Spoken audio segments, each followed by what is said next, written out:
Alright, Game Cooker US Rocks VR here. Playing some more Hunter Primal. Just making sure everything's working. Make sure the stream is on the showing up on my laptop here. Looks like it is.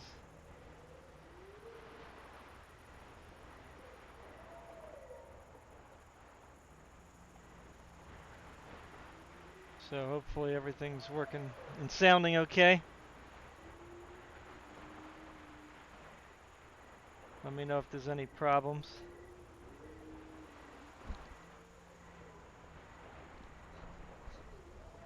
I can hear my voice. I don't know if there's any game sound though. Let me see if I can shoot. Let me see.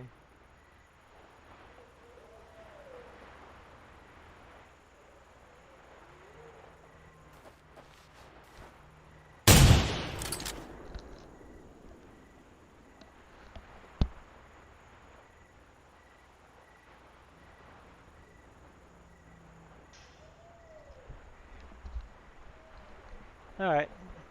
I think it's working. I heard the gunshots, so I guess the game's... Everything's working.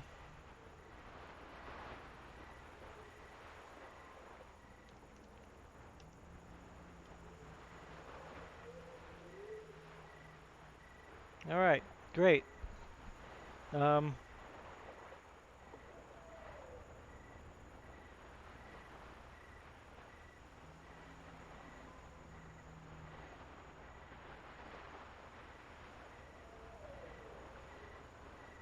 So hi everybody. Greetings from the United States. If you're from elsewhere. The server is open, so just hop in if you want to play. It's fine. Looks like it's getting dark. Wow, not good. I'm gonna go over here and check to see if there's anything in the boxes. I think I'm pretty good though. Still need some junk. I'm a little low on some junk. But I do have a pretty good amount of ammo, so that's what matters. So, anyway, hope everyone's doing okay. I am surviving. Yesterday I was gonna get on, but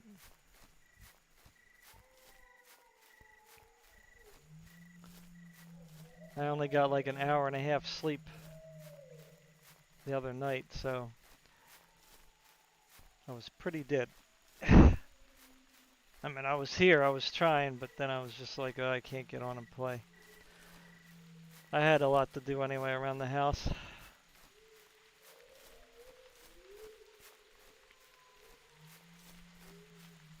Sunday was Sunday we went to the beach, so I was pretty much occupied with that.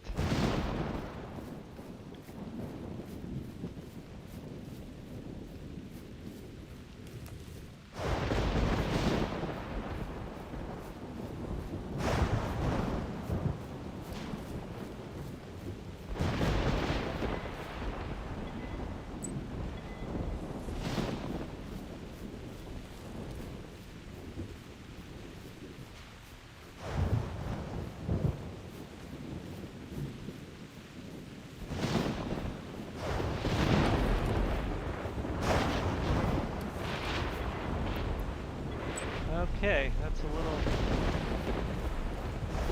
little bit annoying. The thunder in my ears. So I'm not gonna talk. I won't talk too much until the storm passes.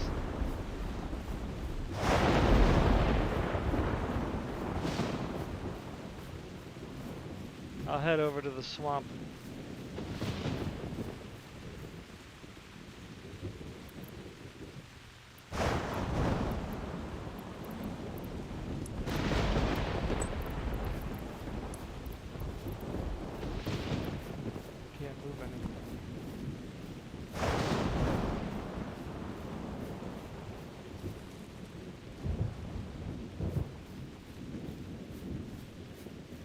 sure there's going to be some T-Rex heading over here because I shut the gun off.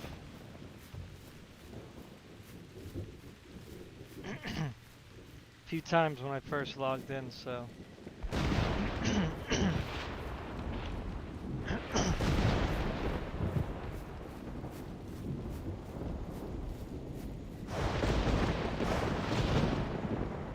Rain, rain, go away.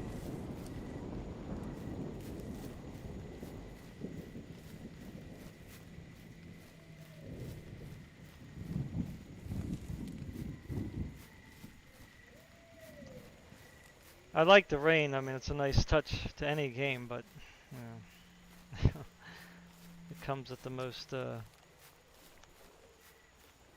unwanted times.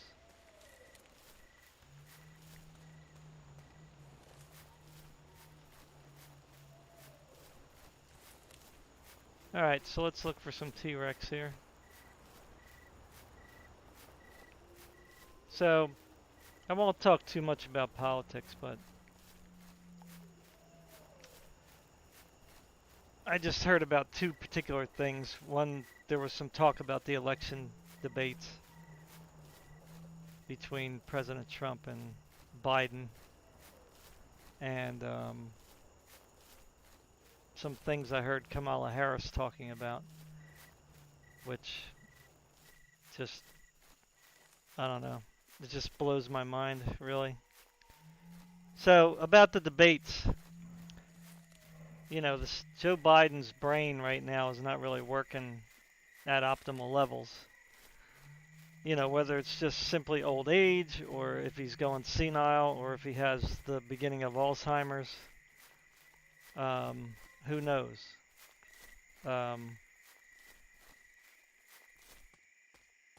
But he definitely has a problem staying coherent at times. So there's definitely something going on mentally.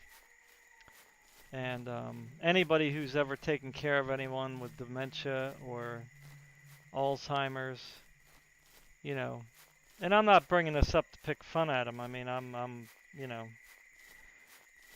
a lot of, you know, everybody's got problems, right? So this is just the medical problem he's dealing with right now. It's not going to make me like him as a presidential candidate. You know, I'm not going to feel sympathy for him in that sense. But as a human being, you know, he's going through what a lot of people go through, you know. But anybody who's taking care of an Alzheimer's victim, if that's what you want to call them, or a person with dementia, can look at Joe Biden and say, definitely a mental issue going on there. That seems to relate to those two medical conditions. So I worked at nursing homes. I was a home health aide for a while. I was also a certified nurse's aide for a few years. So, and I've worked in Alzheimer's wards and stuff, so I know, you know, at least I can see the signs, right? I'm not a doctor, obviously. But this presents a problem with the presidential debates because traditionally, you know, this is 2020, so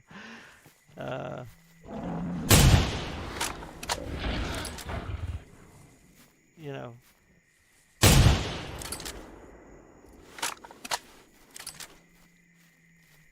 what's happened traditionally seems to be going out the window.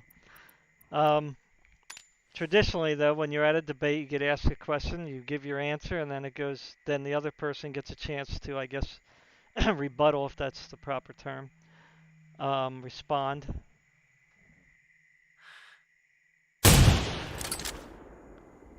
And, you know, this usually has to take place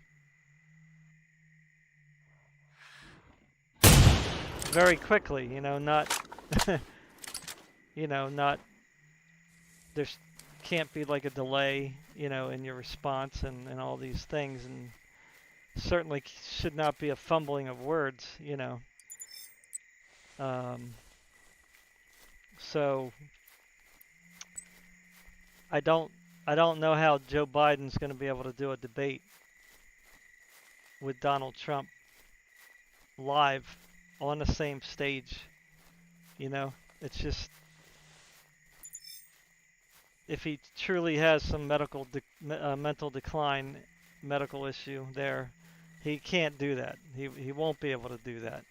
It would be unwise for the Democrats to do that, right? So how is he going to get out of this?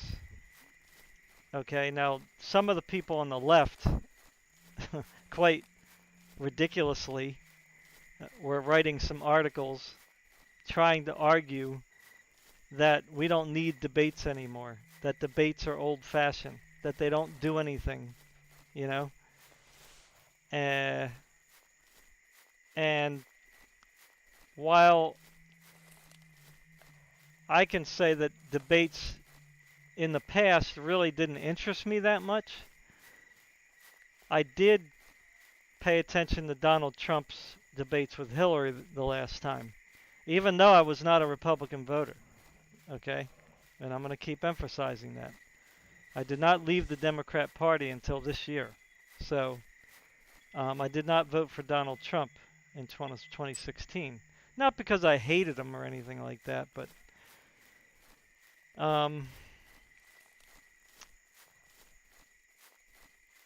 well, I already explained why I didn't. I was listening to the media too much. That's the problem. So when I knew better, because I knew Donald Trump enough to know that what they were saying was not true.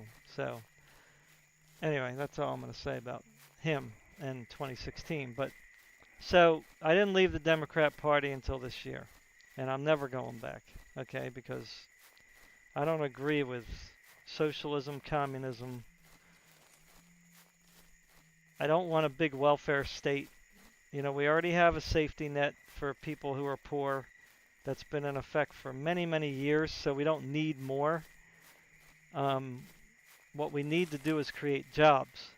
That's what we need to do, get people off of welfare and create jobs for people, which is what Donald Trump quite successfully was doing. So he was kick-started the economy, lowered taxes, created jobs. And he was going to create more jobs. More were coming before COVID came. So, where's all my... And, I'll be open about this. COVID-19, a disease that, first of all, China kind of let out of the chicken coop, so to speak, and let out of its country, is responsible for the pandemic. But if you wanted to ignore that, nature is responsible for the pandemic, right? For any negativity from it, like any deaths from the pandemic, is not caused by um, Donald Trump or not locking down the country enough or anything else. Okay, a disease is a disease. Okay, and if a disease kills you, that's nature killing you. Okay, that's not any person or people killing you. So it's quite ridiculous to blame people for deaths that are caused by disease. Um, and I'm not talking about diseases that were brought on by your own behavior, right? Like when you get a heart attack because you decided you wanted to eat, filet mignon every day of your life, you're going to die of a heart attack. So I'm talking about like, the flu, COVID, swine flu, you know, SARS, bird flu, those kinds of things. That's what I'm talking about. That's stuff that's out in nature and it gets into the people somehow, some way. and they end up getting sick and dying. Now again, you could blame like China for COVID because they could have cut off all travel immediately. As soon as the outbreak happened, they could have just cut off all travel. Now that may not have worked, because if there was people that left still before that, they're going to be spreading it. So, you know, um, so I am not going to vote based on COVID. That's the stupidest thing in the world, in my opinion. Now, I would vote against Democrats for locking down things the way they've been locking them down because that goes against my constitutional rights. That goes against my freedom of individuality. That goes against my freedom of choice. So I can blame the Democrats for locking down their states, and I am in a state that's run by a Democrat governor who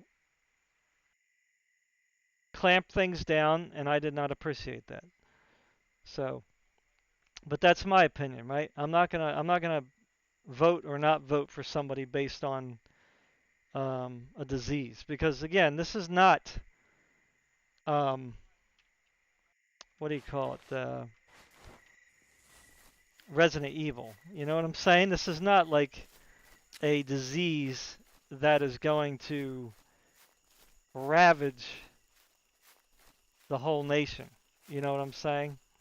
Like Ebola, right?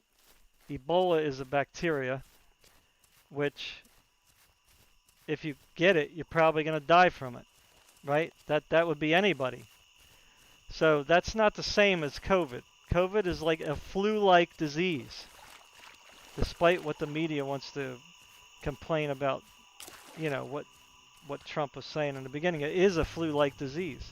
It's a virus that, acts in the same way that the flu acts. It has a little bit different symptoms, but for the most part, it's a flu-like disease. So it's not going to ravage through the whole nation and kill everybody. Okay, it's going to kill anybody who would have died if they got the flu. Okay, so, well, he was quiet for a long time, wasn't he? So I'm not going to base my decision on COVID. So that's just not going to happen. I'm not scared of COVID. I didn't want the lockdowns. So that's where I stand on that. So anyway, back to Joe Biden.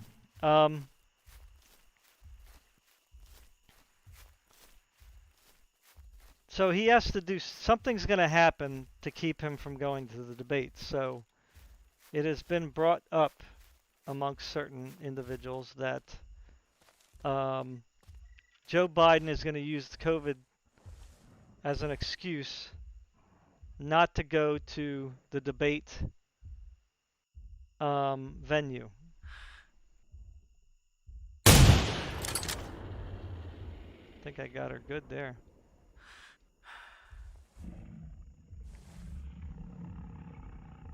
So now what are his only options? Well, he has really just two options, basically.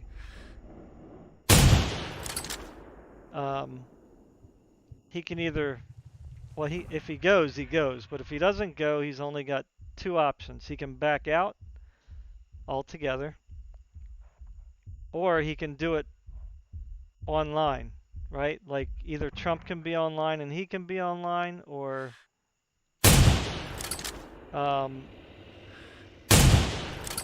Joe Biden can be online and Trump can be wherever he's going to be debating at. Okay?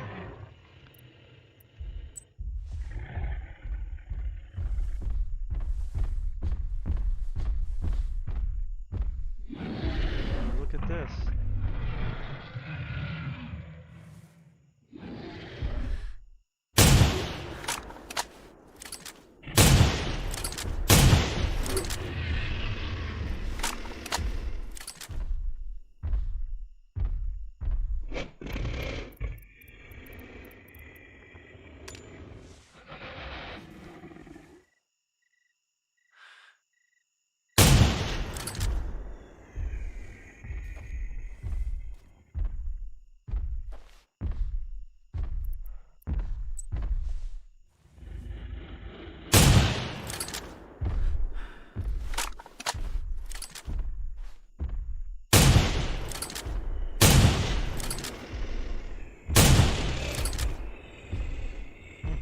These guys don't want to die, huh?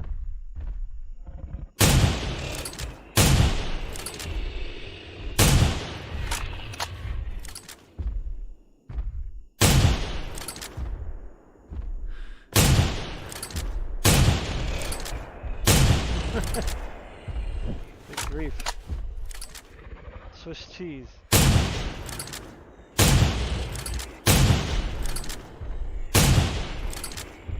Doesn't even seem like it's registering. Because usually you hit them in the vertebrae, they're whining.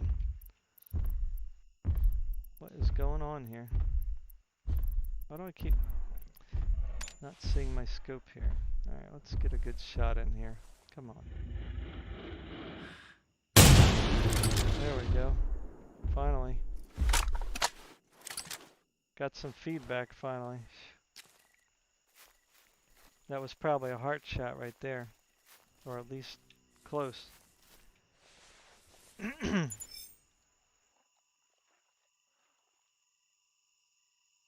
No heart shots, wow. Oh, I did get the vertebrae though. Didn't whine though when I hit it there. Usually they whine like crazy. Huh. So basically, because the spine, when you hit the spine, it kind of counts like, especially this bone, this kind of counts like a heart shot. So if you hit here and at one heart, it should kill it. That was butchered there.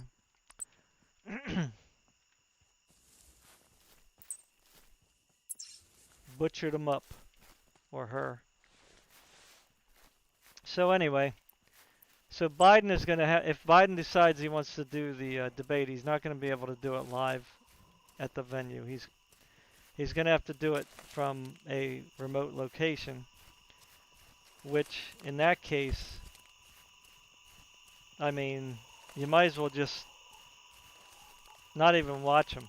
I mean, not even listen to him, because he's not going to be speaking probably his own words, number one. He's probably going to be told what to say at that point. And if he fumbles up, they're probably going to have a delay on the stream by about, say, 10 to 15 seconds, right? So, and they could even do 30 seconds, but they'll probably do 15 because you won't be able to notice that as much. So, if he fumbles up, they're probably going to be able to scramble whatever he's saying, right? So it'll look like there's a bad connection or something along those lines. And you won't hear him fumble up. They'll be like, oh, see, he was perfectly healthy. He didn't mess up once. You know, because they know that the Republicans and Trump can use that as ammunition, right, against them. So anyway, that's all I really got to say about that. I mean, whatever the Democrats can do to cheat, to deceive, that's what they're going to do. Now, on to Kamala Harris, the vice president candidate. Now I heard her saying something today about, you know, it just kind of makes me more sick to my stomach when I hear the Democrats talk, because, like, I don't care, like, if you have an opinion or, like, you have a certain way of thinking that you want to convey, even if it's stupid communism or dumb socialism, fine. If you want to believe in that crazy stuff that you think is going to save the world, which we already know from history it is not good, because anytime you give the government that much power, the politicians are going to use it. You know what I'm saying? And you're not going to have any rights. Anybody who's lived in a former communist country, for the most part, if they weren't sympathetic to the communists, or if they weren't part of the communist elites, then I would think the majority would say that they definitely would not want to go back to communism. Um, so I shouldn't even have to even say that. I mean, it's ridiculous that I even have to say that because anybody who has sense enough to do their own research can look back on history and see the atrocity of communism, which basically adopted socialism into its regime, and so did the Nazis. The Nazis also were a socialist country. So, yeah. Anyway, so Kamala Harris, I'm not going to say what she said verbatim. I'm just going to paraphrase what I remember she said. You can look it up. But she was going on there spouting, and this is what I see locally too around some of the signs with the Democrats. So what I was trying to say is that it makes me sick hearing the Democrats talk because they don't tell you what they really want. They lie. They blatantly lie. Like they 100% mislead people by what they say. Because we already know that they're for socialism. We already know that they're far left. We already know that they could care less about conservatives, Christians, most people of faith. You know, God, in other words, spirituality, God is out the window, right? Jesus especially is out the window. No matter, you know, they might talk about it, but they got another agenda on their mind. That's for sure. So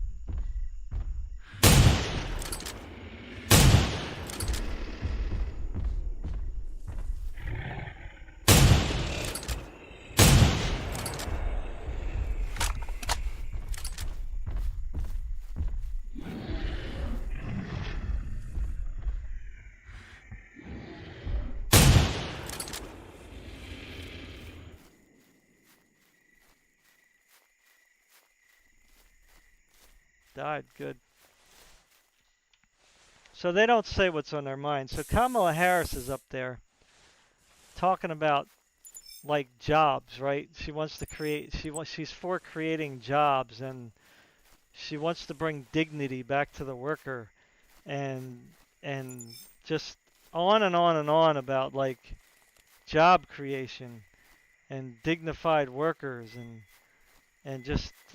just one thing after another of just like rhetoric that it's is not even truth coming out of her mouth. It's just like pandering to the highest degree, right? So, and the reason why I say that is because Democrat policies have, at least for the past 20 to 30 years, since I got into politics, have always been anti-business, pro-corporation, anti-worker. Like, and when I say anti-worker, I mean like they're okay with academics, right? They're okay with academia because that's their propaganda machine. They're okay with big government jobs because that's where you have control, right, of the people. But as far as like promoting small business, giving incentives to small business, their policies are anti that. Despite I know that Obama was talking about small businesses before. That's he didn't do anything to help small businesses. Um, they're also for regulations, regulating everything, right? So regulations also are anti-business, and especially anti-small business. Like the corporations can deal with the regulations because they already got like millions and billions of dollars, so they can pay lawyers to get around the regulations or deal with the regulations, right?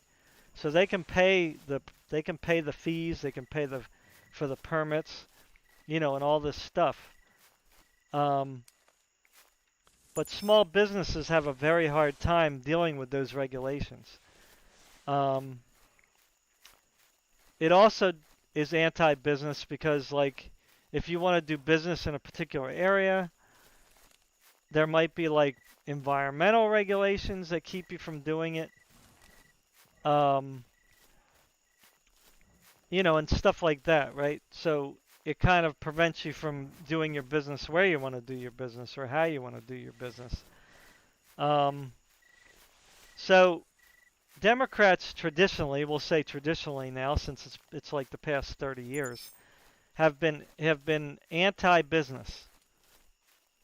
Okay, and that I'm talking about small business, and they've been pro-welfare, right? So pro-welfare, what does that do? Pro-welfare does not promote people getting out of poverty and starting their own businesses. Okay, creating jobs is the only way to do that. You have to get people off of welfare into the workforce. Okay, and you do that by creating jobs. The more jobs you can create, the more people you can get off welfare. I mean, that's just common sense, right? Again, I'm not against welfare where it's needed. Okay, we're using the welfare system now. I'm not going to go into detail about that, but we're using it because we need it right now. So, um, but when it comes to getting people off, no, they don't want to do that. So, what's the other thing that is anti-business? Crime. Crime is anti-business. Now, the Democrats, after looking back on all these years I've been alive, they have been pro-criminal. Okay? And today they're obviously pro-criminal, right? Because they're taking criminals out of prison or not prosecuting them the way that they should be to keep them in prison so that they don't come out and do the same crimes again. Um, they talk about rehabilitation, but they don't really do anything to rehabilitate. Okay, again, more rhetoric, more talk. So they're pro-crime. So how does that affect business? Well, you can see with the riots and the protests, right? They're letting the mob do whatever they want. They're releasing criminals because of COVID. Like, huh? What? So they dumped a lot of criminals on the street. And what are they doing? They're just becoming part of the mob, right? So, and committing crimes. Um,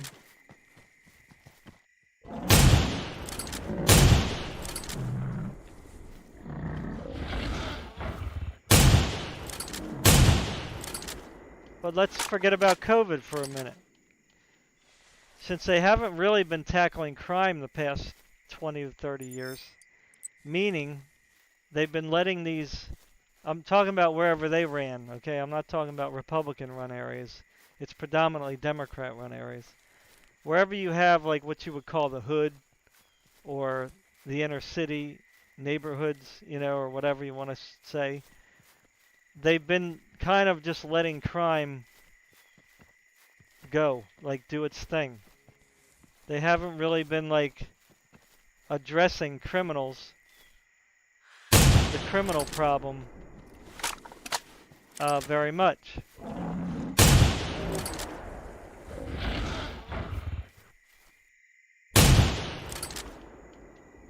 So what they've been doing basically is like only worrying about prosecuting the severest criminals, maybe murderers, and they haven't really been like dealing with the theft and anything like that. Like they haven't even been addressing the murderers either though, but that's another story. There's a lot of murders that are unsolved. So they're not really like taking that seriously.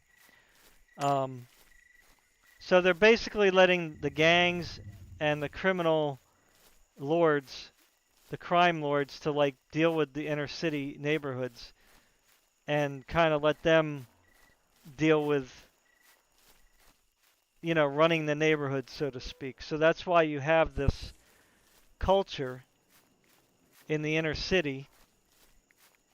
And it's not just with black neighborhoods, it's with other kinds of neighborhoods too, but everybody talks about the black neighborhoods having the the hush hush, the no snitch kind of mentality, because if they snitch, if anybody snitches on these criminals, then they may get killed themselves, right? Or they might get beat up or whatever the case is. So there's a lot of that kind of mentality there.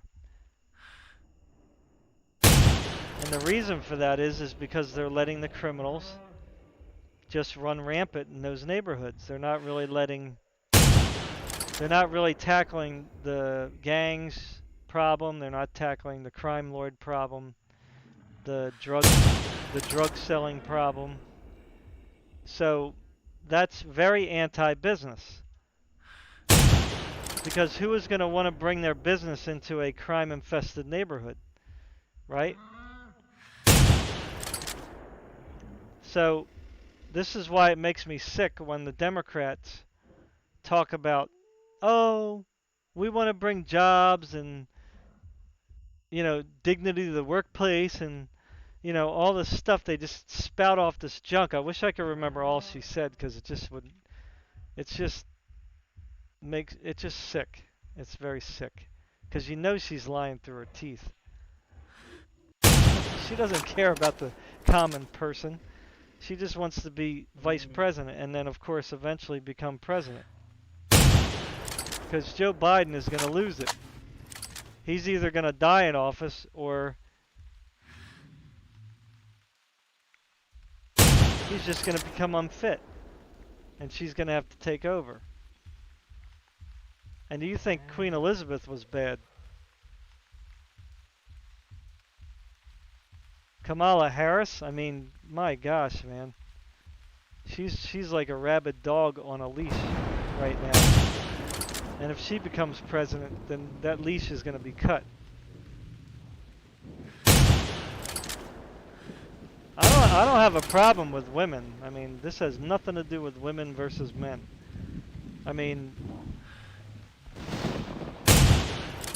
even though I wouldn't have voted for Tulsi Gabbard, she would have been a better, candidate. Well, way better. I mean, not even just better, but she would have been way better. Although I think that she's got a socialist mindset too.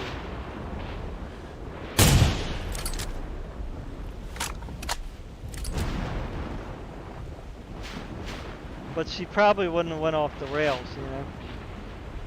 She would have tried to do some dumb things, but Kamala Harris, she's just going to try everything within her power to abuse her power. I mean, you think Obama was bad. Like, people who close their mind to Obama don't have any idea what he did in office.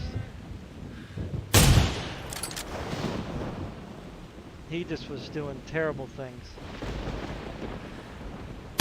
that was hurting this country bad. So, you can Google what she said. Whatever, Kamala Harris talks about jobs or whatever. She's just lying through her teeth. I mean, it just amazes me. And Bernie's just as bad. I mean, that guy, my goodness. I thought he was bad before. He's worse now. I mean, I look at his Twitter feed and I'm like, oh man, this guy is like a whack job and a half. Just lying through his teeth, just talking about so much nonsense. It's like, Trump is trying to create jobs, strengthen our country, unify people. And he is trying to unify people. Like conservatives, if you look at the conservative movement, look at every Trump rally, look at every independent conservative rally, look at the boat rallies, and you'll see a wide variety of people. Asians, blacks, Hispanics, whites, foreigners of other types. I mean, the Conservative Party is the party of unity, the party of tolerance right now. Okay? Not the left. Okay, the left is like the divisive party. You know, don't let the fact that black people are on the left and there are some Spanish on the left and there are some whites on the left. No. No. The left is the side of hate, the height of division, the party of division. Okay? There's no love there. There's no unity there. It's nothing but hate and divisiveness. And again, that's another thing that got me sick about the Democrats, is they kept saying that Trump was being divisive, you know, and that conservatives are divisive and far right people are divisive. Like, what are you talking about? Like, how is conservatives divisive? We all just want to live our own lives and not bother each other and live in freedom, which is good for everybody. So how is that divisive? Like, there's nothing divisive about that. Right? And Trump was creating jobs. He was strengthening the economy. Now, he can't do everything at once. Everything takes time. You know, when you try to bring back a ruined economy, it takes time. Now, he did it pretty quickly. And the jobs he brought back pretty quickly. Not all of them, but he was working on it. So he was starting to bring manufacturing back here. He was putting tariffs, you know, better trade deals with Canada, Mexico, China, Japan, India, and South Korea, so that we end up getting some tax money from that, rather than us, the consumer, paying the taxes all the time.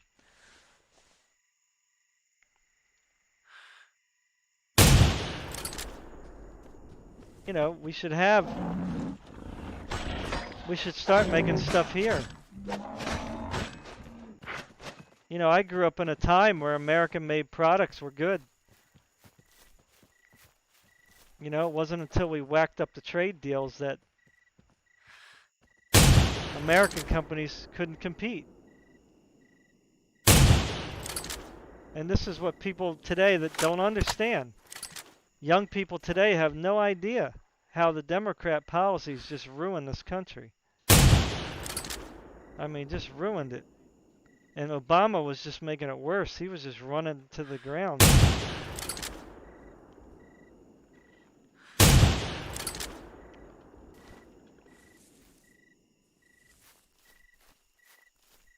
And to be honest, I really didn't realize how bad it was until, like I said, I started doing my own research on these subjects. Because I honestly really didn't get super political until Trump got elected, you know. And I did my research just like everyone else, you know, because I didn't hate people. Like, I wasn't a hater. Like, you know, like people who are just haters, they don't care about what's happening. They just hate because that's what they love to do. They love to hate people, so they don't do any research. They just listen to their professors feeding them garbage in their brains, and the Democrats and the media, and they don't want to check anything for themselves. So I started researching on my own because, again, I wasn't coming from hate.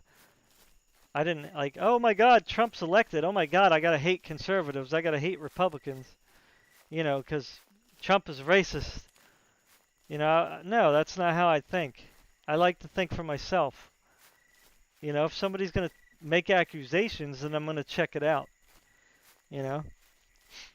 And I didn't know anything about critical race theory. I didn't know how much these professors in college were just feeding garbage to the students, teaching fake history. I didn't know they were doing all that until, again, after Trump got elected, when I started checking things out. So, yeah. So, you know, Trump was doing good for the economy. He gave money to traditional black colleges. So there he is. He's helping black people.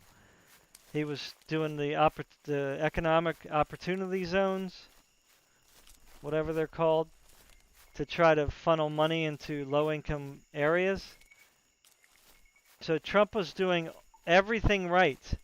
He was doing everything the country needed to become not only strong militarily but economically, which is good for everyone, which is great for everyone in this country. That's what you want. You don't want to run the country to the ground just to have an excuse to make it political, right? And blame everything on the Republicans, which was like, that was starting to get on my nerves too. Even before Trump got elected, it was like, I noticed that over the past like 10 years, like that the media was calling like everybody, you know, using race about everything, and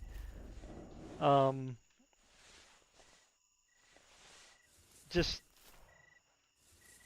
calling everybody racist, and Republicans were all racist, and I'm like going, well, I knew that wasn't true. I mean, that just wasn't true. Because number one, I grew up with Republicans, and my dad was Republican, and my dad is not like racist, you know, at least in the traditional sense of what you would normally call racist. He was always helpful to people, so he wasn't like selfish and, you know, money, money, money, money, you know. So I've had Republicans in my family. I've also had plenty of Democrats in my family. But, you know, to say that all conservatives are racist, well, I just knew that wasn't true. I mean, I worked with conservatives at my job, you know, and they weren't racist. It's just kind of silly. So all that stuff was building up, as I already said in a previous video. I'm not going to get into it. So Trump was doing everything right for the country, you know. So when the Democrats come back and say that he's being divisive, it's just not true. Or that he's ruining the country, or he's bad for the country. Like, yeah, he's bad for the country if you want communism and want to take everybody's freedom away and raise our taxes like 50%.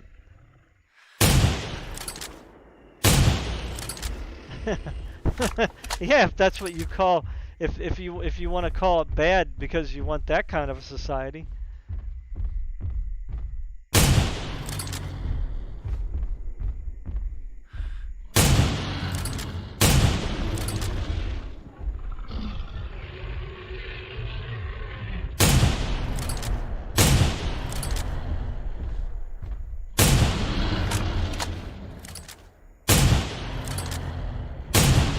Die.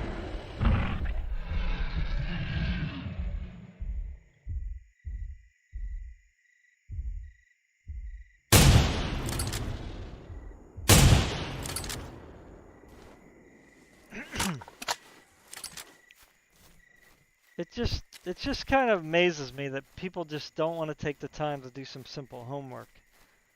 Like, they've just been bought into this whole free this, free that, you know, and that's supposed to somehow, like, make everything better. I mean, it's just basic economics would tell you that that won't make anything better. Because everything has to be paid for somehow, some way. And the government doesn't produce money, right? It's businesses that pay into the government. And if you go back to a system where you're going to be like raping the businesses to pay for all this free stuff, then eventually businesses are going to go under and businesses are going to start leaving the country. Right? Rich people are going to start leaving the country. So what you're going to be left with, and again, this is what people don't really see because they're not told and they don't look for it, is left with, like in this country, for instance, once you take away from a lot of the businesses, all you're going to have left is the oil, right? And this is what these Democrats and leftists won't tell you. This is the big secret that they're not telling you. Now, the United States has a lot of natural gas, oil, right? We're the biggest producer now. Okay, so we're sitting on a gold mine. In fact, bigger than a gold mine, a diamond mine. Okay? And the Democrats know this, and they keep saying climate change, we got to do something about climate change, right? So this is what no one talks about. That I hear anyway. Is when the Democrats get in office, right? Everybody thinks that they're just going to like ignore oil, ignore natural gas. When in fact, that's not what they're going to do at all. What they're going to do is they might bring the solar and the wind, who knows? I mean, it's kind of dumb to do that, but they might do that. But what they're going to do is they're going to basically do what Norway is doing. I think it's Norway. Denmark, Sweden, I think it's Norway. Norway basically pays for all their stuff because they have a lot of oil. Now again, it's not free though. Okay? In Norway, they don't have government controlled businesses. They have like a social capitalist cooperation, okay? So to speak. Now that might sound good, but it's still not good. Okay? Not good. Because the workers, the people, the employed people, the people who have jobs, still have to pay around average 50% income tax. 50%. Okay?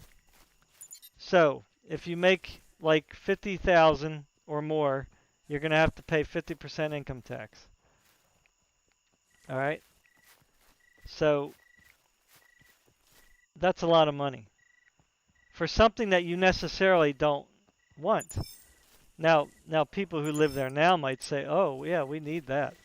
Right? Because the kids have grown up. So they've been kind of like, I don't want to say brainwashed, but they're used to the system, right? So to them, paying 50% tax is normal. Okay? And this is, again, what the Democrats would love. Normalization of, like, you giving up your freedom, you giving up your money. All right? So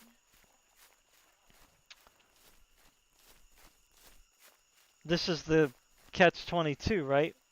When it comes to conservative versus leftist policy.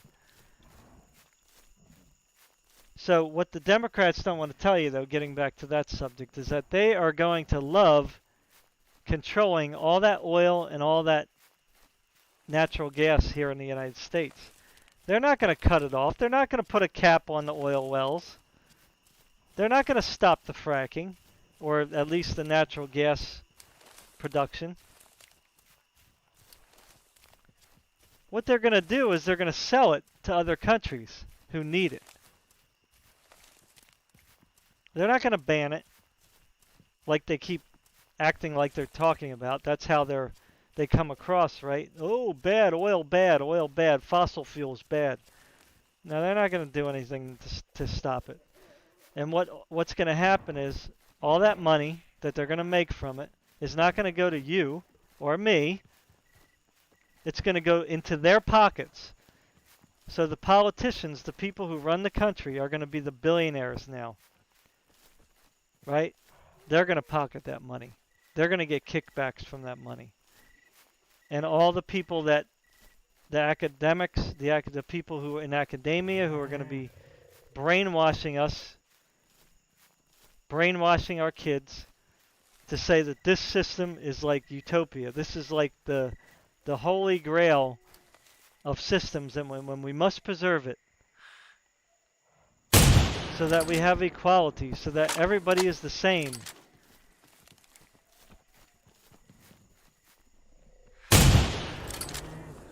So you're basically going to be taught from birth, give up your money, give up your freedom. And this is the big argument against it. Yeah, I saw that. That's what I was referring to earlier, but I didn't mention that. But yes, yeah, that's why I put the that's why I titled the thing the way I titled it. The Harris administration.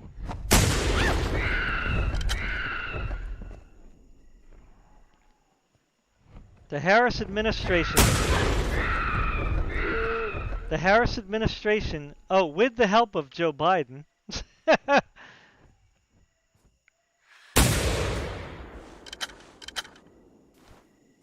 Yeah, that was a classic.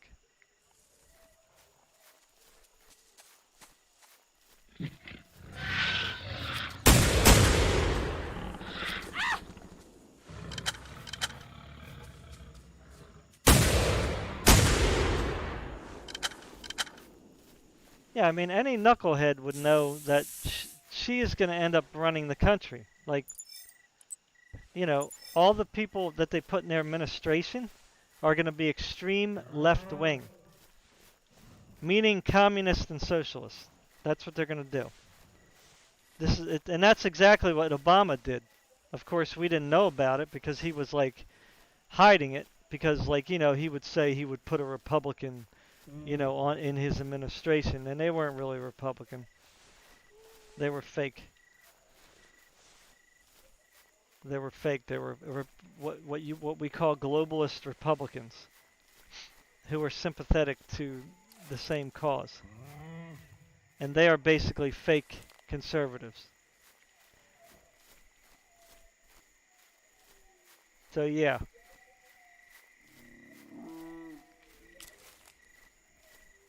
This is why we as conservatives have to stand up and keep talking. You know.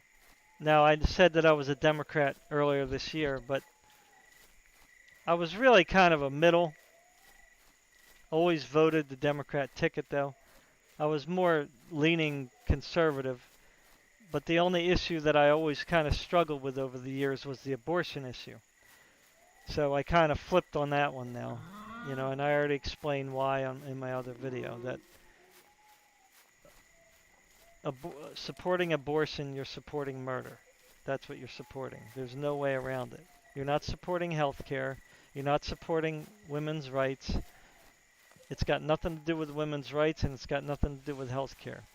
My tax money, there's no justification in using my tax money to kill a baby. That's it. Now, if somebody wants to go to Mexico or Canada or, you know, whatever you want to do and go kill your baby, well, then I can't stop you. But I don't want my tax money to go towards anybody killing their baby. You know, like I said, I have 5 children, 2 from a previous marriage and 1 from this one, who, for me to think that I aborted them now is just appalling. Like, it's disgusting. I would never think about it, you know?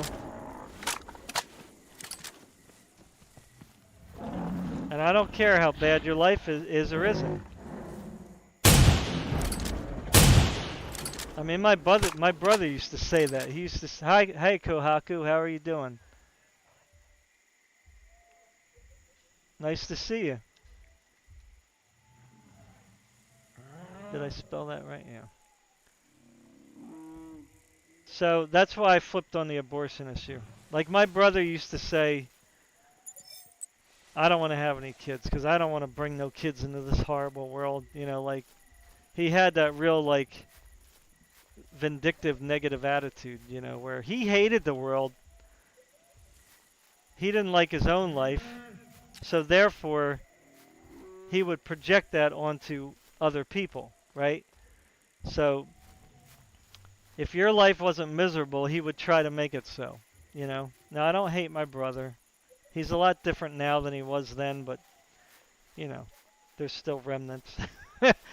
You know, he's not really different in the core sense, but he's definitely better than he was as far as like, dealing with people and stuff. But and even back then, it never really sat well with me talking like that. It's like, well, you know, there's no guarantees in life. No guarantees. Have no idea where I'm going here, and I don't seem to have any kind of protection.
Not really caring about accuracy, am I?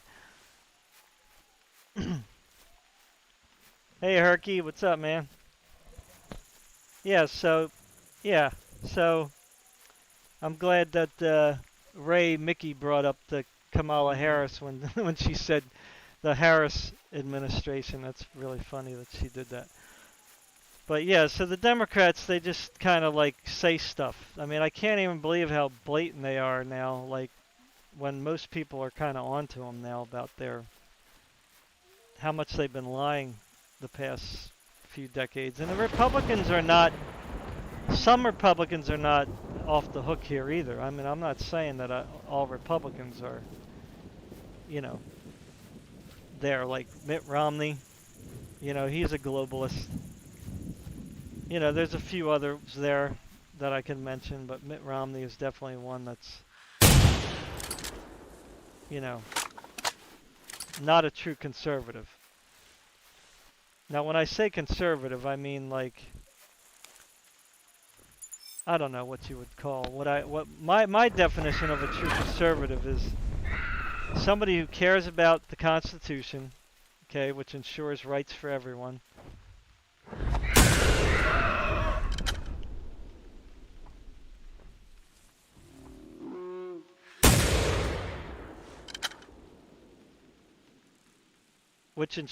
Who likes freedom, right?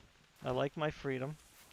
I like to just go out and do what I want to do. I like to go buy what I want to buy without being told what I should buy. Or what's good for me, you know what I mean? I mean, to a certain extent, obviously. I'm for regulations where they're needed. Like if there's a poison, that a very poisonous chemical that we shouldn't be using, companies should not be allowed to use those chemicals. But I'm okay with those kinds of things. I'm for the free market. I've always been for the free market, never been against the free market. Because we should have a free market. That's what makes a economy thrive. Competition.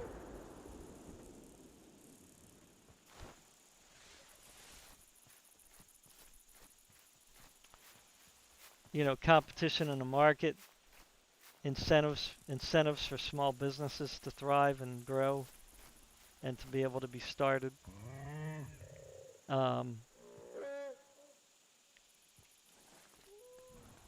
Second, I'm guns. I have no problem with guns. If somebody uses a gun to defend themselves, I'm okay with that. If somebody wants to hunt with a gun, I'm okay with that. I'm not okay with criminals shooting people with guns, but just because criminals like I said earlier, who the Democrats are basically letting run rampant, okay, because they're not cracking down on the criminal problem, the crime problem in the cities. But just because a criminal uses a gun, that should have nothing to do with taking my right away to own a gun, okay? If criminals are doing things bad, then you have to crack down on the criminals, not the gun. The gun is not taking itself and shooting someone. There's a hand that's picking up the gun and shooting someone.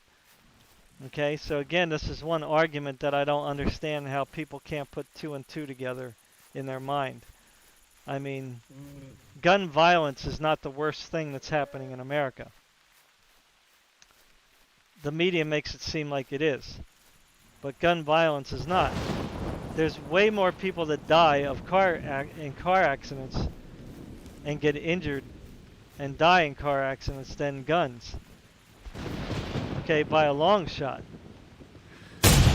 Okay, so there's no comparison there. So are we going to ban cars because they kill and hurt more people each year than guns do? It just doesn't make any sense. So again, people not looking at the facts. And the gun deaths too, they have suicides lumped in there. So if somebody shoots himself because they want to commit suicide, they also have those numbers lumped in there. So, you know, yeah, so the Democrats are just constantly lying. It's just really just sickening.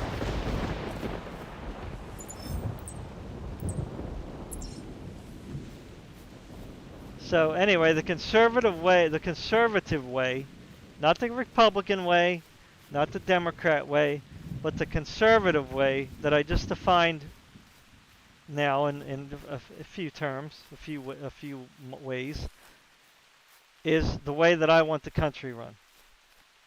Okay? You do you, I do me. Leave me alone. Don't tell me what to do.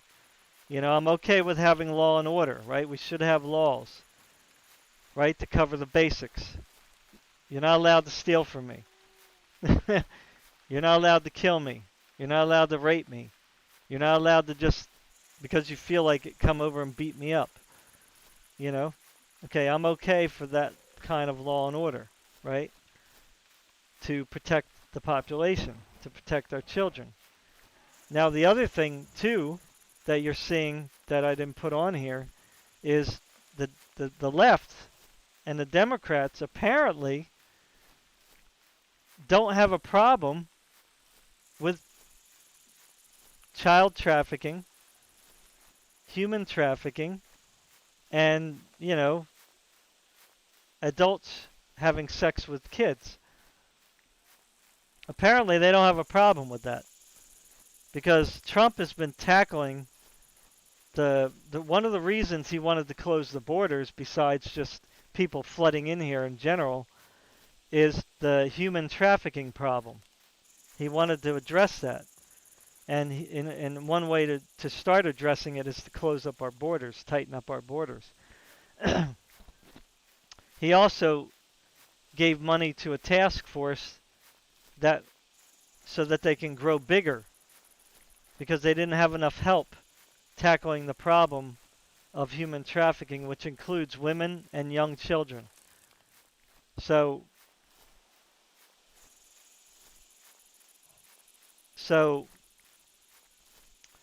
the Democrats and the leftists don't seem to care about that. They're okay with it because they didn't speak against it. The media didn't really show President Trump when he had the little conference, the little event where he was putting together the task force to fight this, where he appointed a black woman as the head, okay, who she was a victim of human trafficking. So she is the one that he put at the head of this task force. or at least somewhere in the head. Like, she was a big part of it. So um, the media hardly covered that, if all at all. And this movie Cuties that's on Netflix that a lot of people have a problem with. It doesn't matter what kind of a message it's sending. You're not supposed to use kids to send a message that you're trying to speak against that involves kids, right? You use adults who look like kids to play the parts. You don't use the kids themselves to play the parts to argue against something that you're trying to say kids are involved in. That's just like, like it's just not. I can't even believe that they're trying to like defend the film that way. It's like that's like somebody making a film about child rape, and in making the film, you hire kids and adults, and then have the adults have sex with the kids to in a form that looks like they're raping them. Like, no, you don't do that. You know what I'm saying? It's crazy. So the media is defending Cuties. You have these Hollywood people defending Cuties, and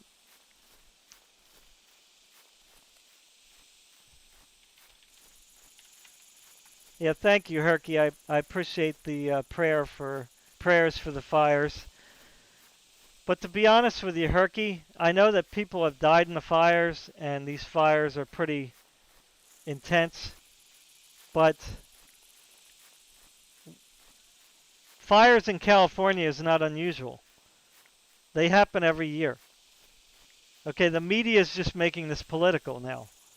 And the Democrats are just making this political now because it's an election year. Like otherwise you would never hear about the fires. Okay, California has fires every single year. Okay, the West has fires every single year. This is nothing new. It's nothing like, oh my God, climate change is happening. We're all going to die in a few years. You know, that's no. Okay? No, this is just the media. Again, fanning the flames. Okay? It's just rhetoric. That's all it is to push a political agenda.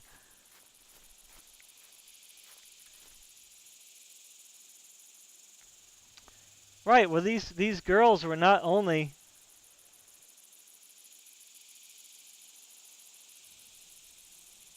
right. Cuties is not.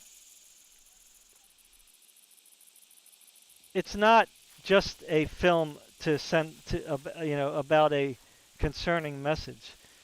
These kids are just engaged in sexual innuendo, if that's probably not the right word.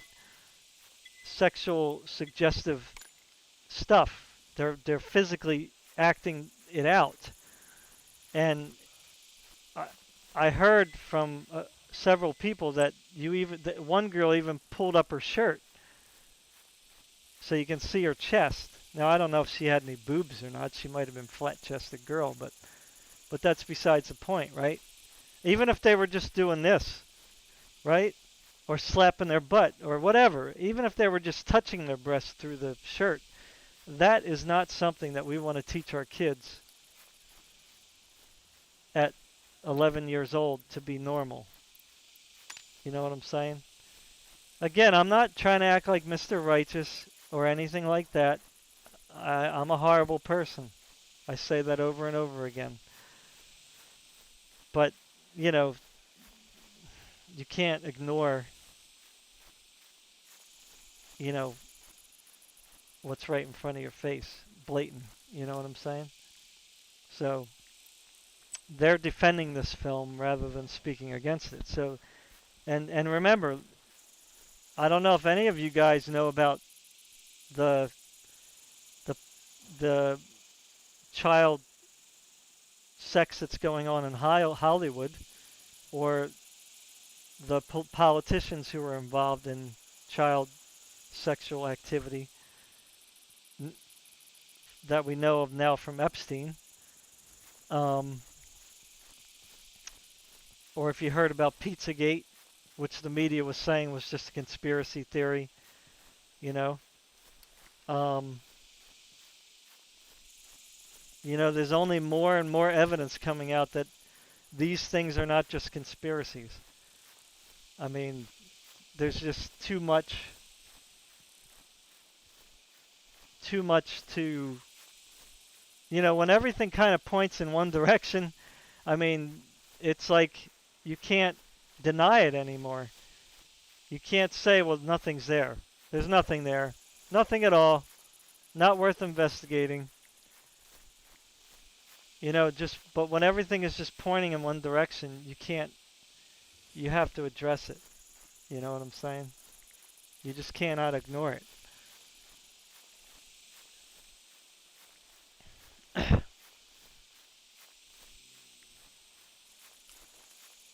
I mean, do we really want to be a society now where it's okay to just say anything goes?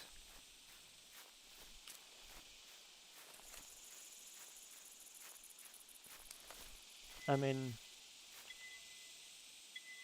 I don't think most Americans want that. So, I'm never going back to the Democrat Party, I'm sorry to say. And I'm not ashamed to say it. I am definitely going to I'm conservative. That's where I stand. And I'm going to stand that way forever because, I'm for the Constitution and all of its rights that are listed right now. Now, if they change the Constitution into something that's evil or bad, then I won't agree with it. But as the Constitution is written now, in 2020, that's what I support.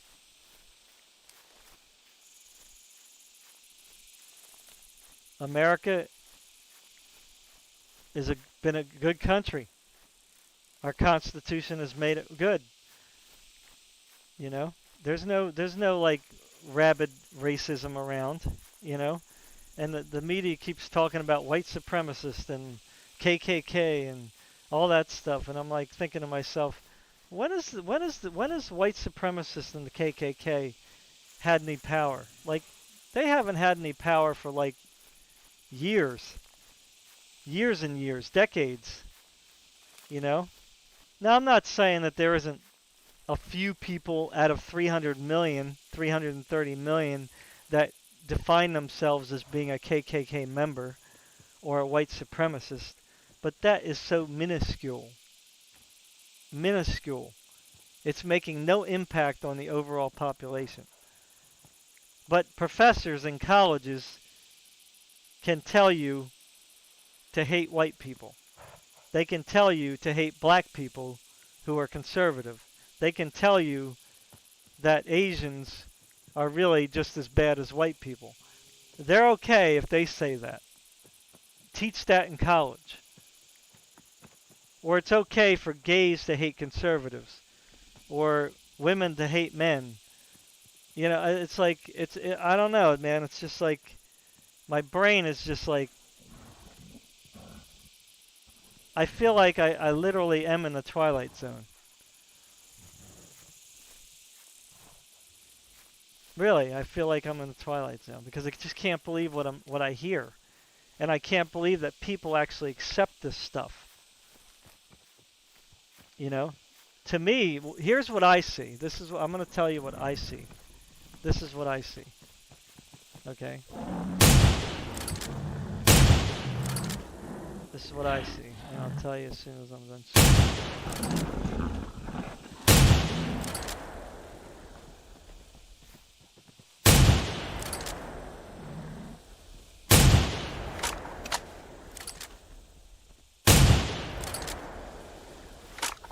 This is what's happening. Okay? The media and the left are crying racism on the side of conservatives, right? Saying conservatives, Republicans, whatever, they're all racist. When there really is none.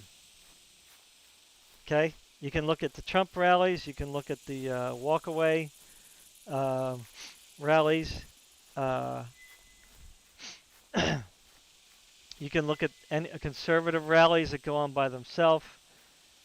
You can look at the biker rallies, which are predominantly mostly conservative, I would think. Not all, but I would say most people are conservative there. Um, and you will see black, white, Asian, Hispanic, Indian, American Indian. You know, of course, depending on where you are, you're going to see a variation in numbers, obviously. But they're all together, okay? And they're happy. And they're cheering on for America. They're cheering for jobs. They're cheering for prosperity. So, but the left, what they're doing is splitting up the population, their population, into groups. You have the LBGT group over here. You have the Hispanics over here, and Latinos, I guess. The blacks over here. The women over here. The men over here. The victims over here, right? Me too. Okay, they're splicing up their whole like population on their side into groups, and then basically saying one group is marginalized more than the other, and they put them on a totem pole. Like the whites are all the way at the bottom, and I don't know where the blacks are. I guess they're supposed to be all the way at the top. So the blacks are the ones who we should be worshiping now. So it's quite crazy. So it's okay for them to practice racism openly and to place value on one group over another. Like, I mean, could you imagine white people doing that? Like the outrage that would happen? So it's quite amazing that they've convinced enough people to buy into this insanity, this open racism, like accepted racism, politically correct racism. Like, it's just mind-boggling to me. And with the critical race theory, like I was telling you guys earlier, they want to use that to erase history. That's really all that's about. It's an excuse for them to erase history. It's an excuse for them to take statues down, to take monuments down, to not talk about certain issues in school. Like, you can't talk about, like, the progress of America, right? Like, yes, there was slavery, but America was founded basically because of persecution, right? The persecution from the papacy, from in Europe. You know, people came here to practice their religious freedom. So, yeah, but there was no Native American massacre. Turkey. There was no Native American massacre. Okay, that's the problem. Now we do people who study real history have always acknowledged, I've always acknowledged, that there was a great number of Indians who were killed because we were here. Because, not we, but because of the settlers were here. Okay?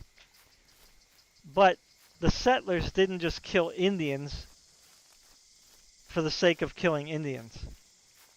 Okay? Now, there were some instances where you could say there were some Indians slaughtered, but it wasn't on a mass scale. Okay? It was just certain instances where, you know, it was the American army against the Indians or whatever, or one group against another group. But the settlers were just moving west, and the Indians attacked the settlers. And what happened then? Well, the settlers retaliated. So that's pretty much what it was. It was just a back and forth situation. And the settlers won over time. But when it came to like killing Indians on a massive number, there was American Indians that were on the side of America who were fighting other Indians. We had plenty of those. There was plenty of Indians who fought with the American army who took out other Indian tribes for whatever reason. It wasn't just, again, just for the sake of killing them all. There was a reason. Okay, and the reason was probably the Indians were attacking towns and whatever, villages, and just got tired of it.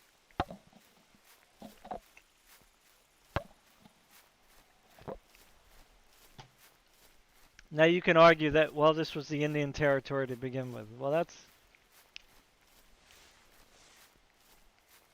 I don't like that argument simply because you can argue that about the entire world. Right? Because the world originally was all tribes, was it not? So one tribe had to take out another tribe to occupy their territory. So,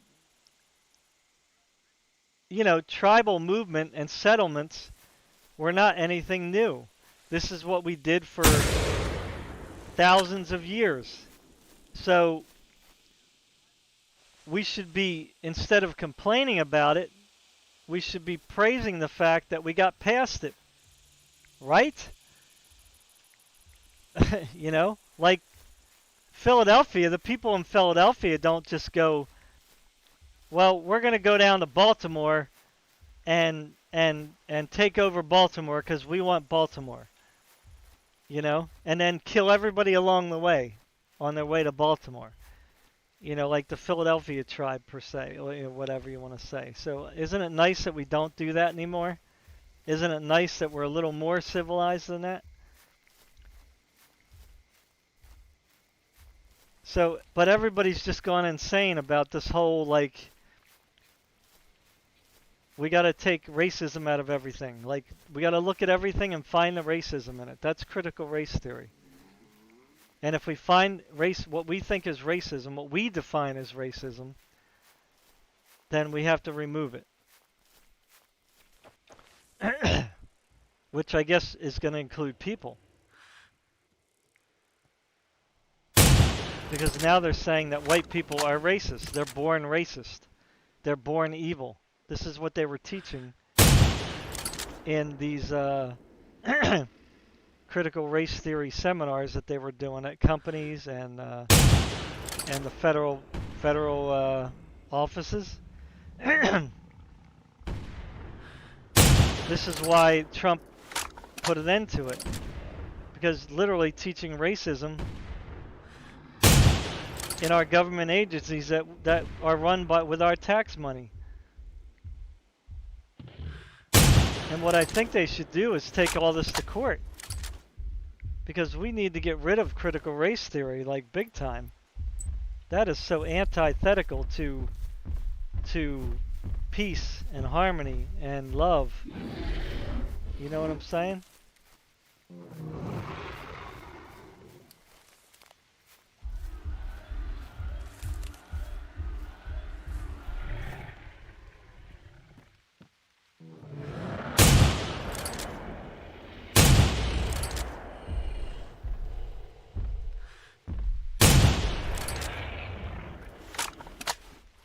You know, we have to keep our history so that we don't forget it.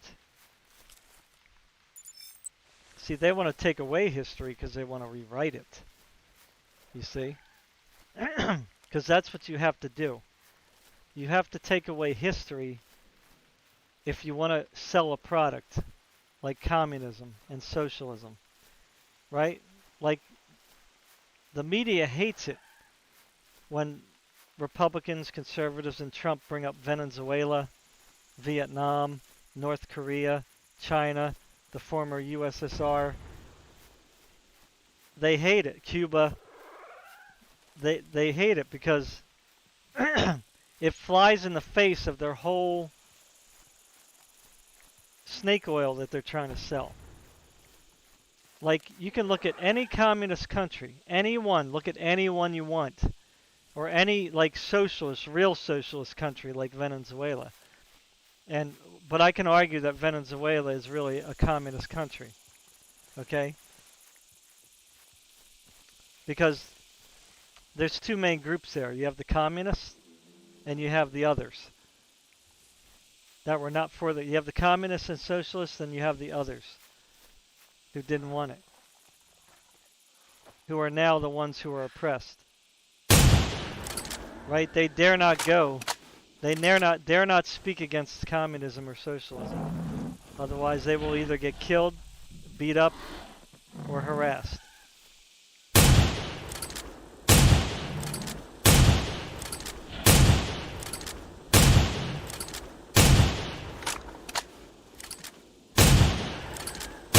Why isn't this thing dying?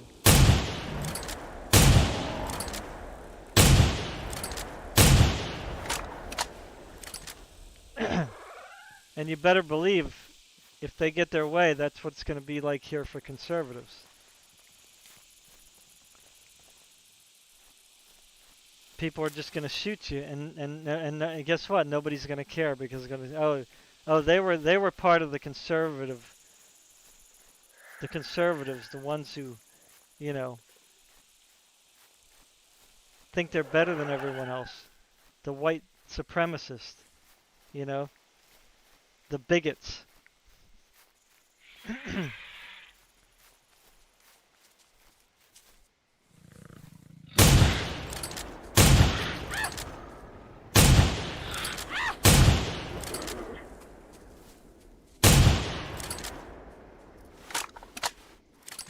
And if you look at every one of those countries, communist, socialist countries, all the ones I just mentioned,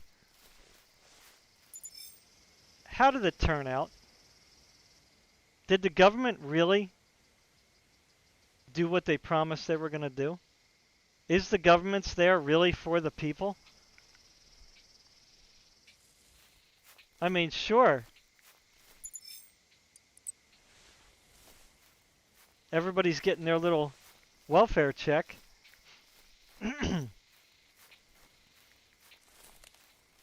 But it's first come, first serve. Once the store's cleaned out, you're the one stuck buying ketchup and bread, if there's even any bread left. You're going to eat ketchup sandwiches. Now, I know you guys are always going to probably, some people will say, oh, it'll never get like that in America. No way. There's no way. Well, look at COVID. Look at COVID-19. Everybody rushed to the store, and there was nothing in the store. Like, I couldn't even buy food. I had to wait days before, you know, I could go and buy food again or what I wanted to buy. Now, that's just an example of what it's going to be like. You know why? Because the millionaires and billionaires are going to leave. They're going to be out of here. Okay? And now all you're going to have is the government controlling things.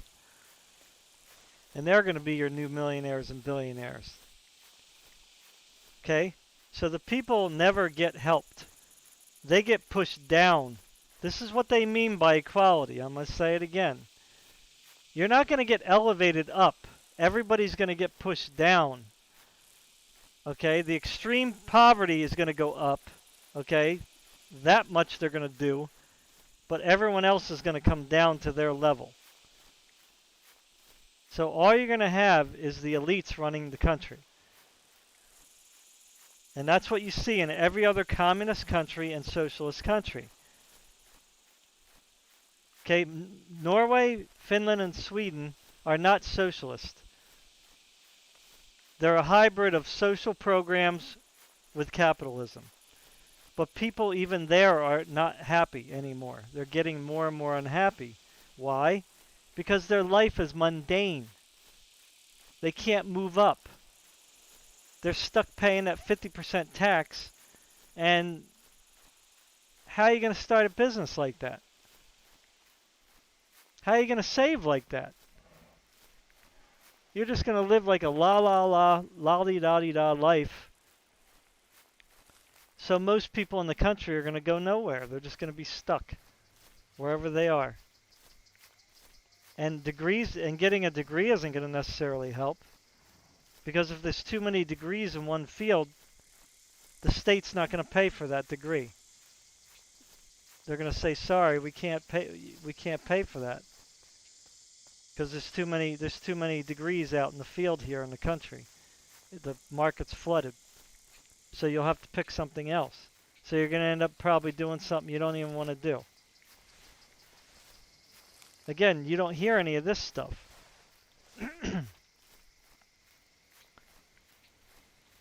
So, yeah. Anyway, that's all I got to say about politics. The United States is the best system in the world. Period. Okay, period. Because it supports law and order. It supports economic growth. It supports opening up opportunities for every single person in this country to make something of themselves, if they so choose, if they so work for it, if they so are determined. And we have a strong military.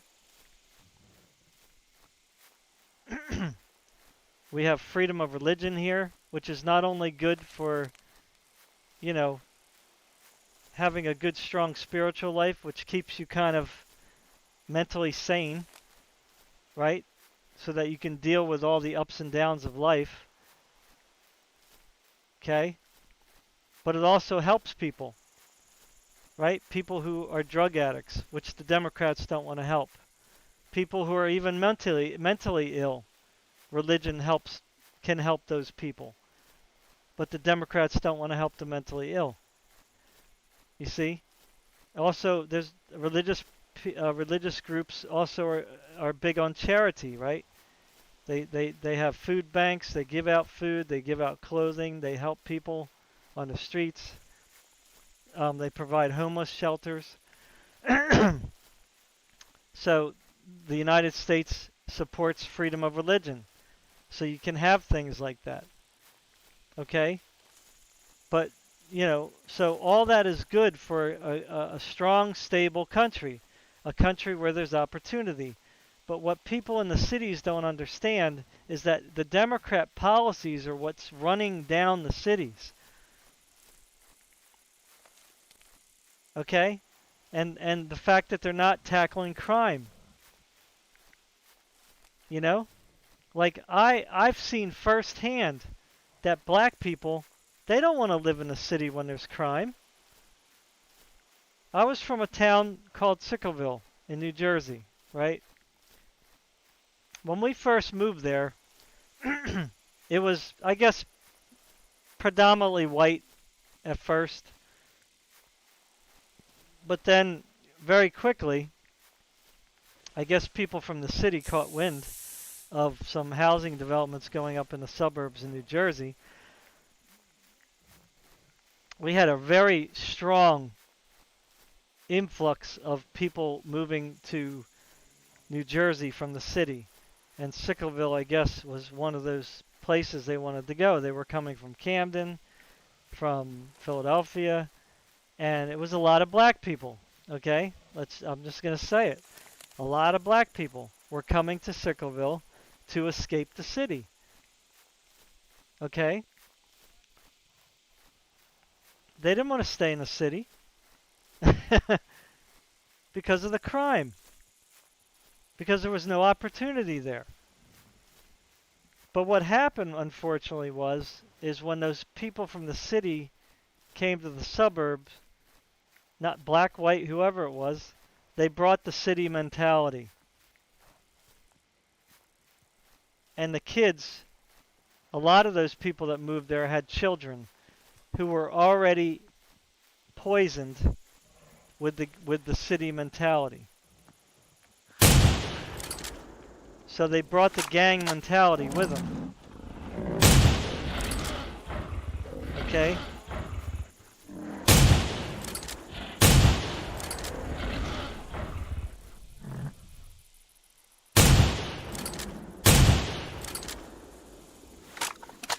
So what you had was, after about 10 years, and it only took 10 years, Sickleville was a mess.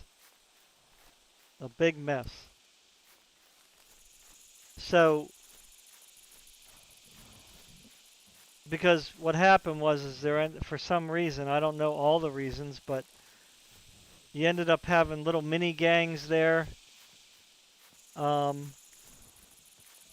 start rising up, and I was a victim of that because I was hanging around with some of those guys. But then at the same time, when I would come home from school, those gangs would jump me, and I would get beat up almost every day from school. Can you imagine that? I went from a nice peaceful town to like this town where I was getting jumped almost every day. I mean, it was crazy. I couldn't even believe it as a kid. I didn't even know what was happening to me. Like, what's going on here? And then, of course, a whole bunch of drugs came into the town, Sickleville. You can look all this up. It's not secret, but I was first-hand witness of it. I was a resident. So crime increased. There was a lot more drug use there, and then all of a sudden there was a lot of drug dealing in Sickleville.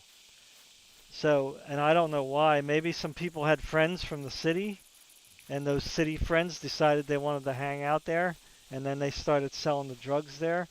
You know, any number of things could have happened very easily. So it got so bad there that the cops had to crack down on it. So they had these task force just flood Sickleville and start cracking down on this stuff and arresting people and cleaning out the city, cleaning out the town. Now by like 2000, Sickleville was back to normal. It was a safe town again. There was no gun stuff going on there. At least there might have been still drugs there, but it was really low-keyed now. It wasn't like blatant. The theft, which was way up, went down. All because of law and order. Okay? This is why people move to the suburbs. They move out of the city, away from crime, to get some peace, to get some safety. So, but this is what happens when you bring the gang and criminal mentality to the suburbs. Okay? And also there was projects, right? Row homes, projects. This is what attracts crime. So, and you know, people say, "Oh, that's racist. You can't say stuff like that." Well, sorry, but that's just the way it is. I live in New Jersey. I've seen enough of it. I don't know where I'm going here. Why is my map not showing? This is just the result. So Trump recently said something about do away with the policy of Obama, where he mandated that a certain percentage of low-income housing had to be in every town. And I was wondering, like in the past 10 years, like why are these like projects going up in like these suburban towns? Like why would these suburban people want projects smack in the middle of their suburban town? Because I know it's going to happen. I know the same thing always happens in most cases. That was policy put in place by Obama. I did not realize that. So that's why Trump was saying he's putting an end to that. Because people move to the suburbs for peace and harmony. You know, some peace of mind, some quiet. You know, they want to get away from the crime. And this isn't like rich white people buying homes in the suburbia. This is what I was just describing to you. That a lot of blacks and minorities and whites were leaving the city, leaving Philadelphia, leaving Camden, and coming to Sickleville, to a suburban area for peace of mind, to get away from the crime. But unfortunately, they didn't mind their kids. They didn't teach their kids, you know, to have virtue, to have a spiritual life, to know the difference between right and wrong, and to say no to bad things. You know, obviously, I'm just saying that's pretty obvious since the whole town, the whole city of Sickleville went to crap. So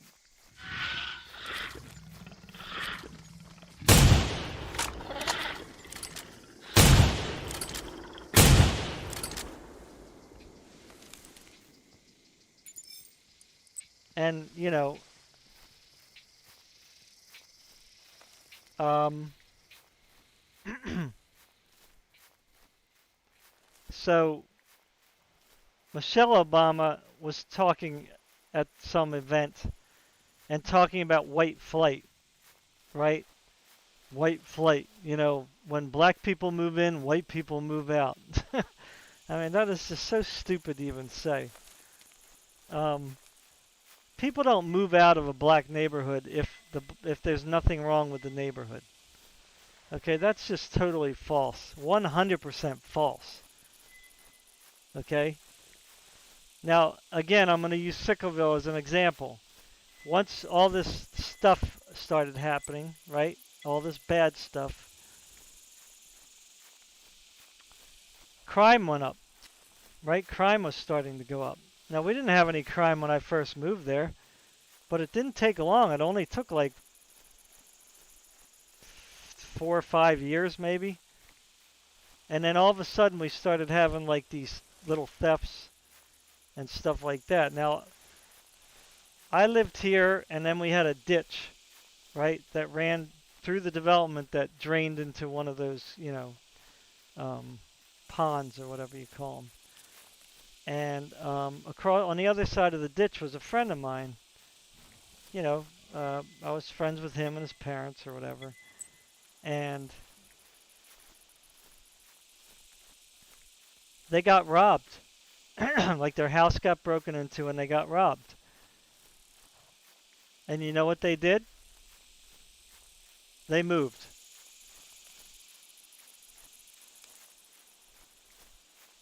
And you know what they said? They said one time is enough times for us. We're leaving. So right there, right then and there on the spot, they said we're selling the house and we're moving out. So they were white. Our whole neighborhood wasn't totally black, but there was definitely a lot of black in Sickleville by then. And Sickleville was definitely majority black. So they moved because they got robbed, because they felt unsafe. That's why they moved. They moved there originally because they felt safe. Because it was just a normal suburban area with developments, you know, housing developments. But they got robbed. And they were out of there. Now, I told you guys before that for the last 9 years of my life in Sickleville, I was raised by a black man. Because my mom, you know, my mom and dad were divorced. She got remarried to a black man. And whatever. I didn't have any problem with that. It's her life. You know, she could do what she wants. So I was raised by a black man for 9 years of my childhood. And guess what? He moved. He moved because they couldn't deal with what was going on in the Sickleville. They didn't want to be unsafe. He's a black guy. He moved out.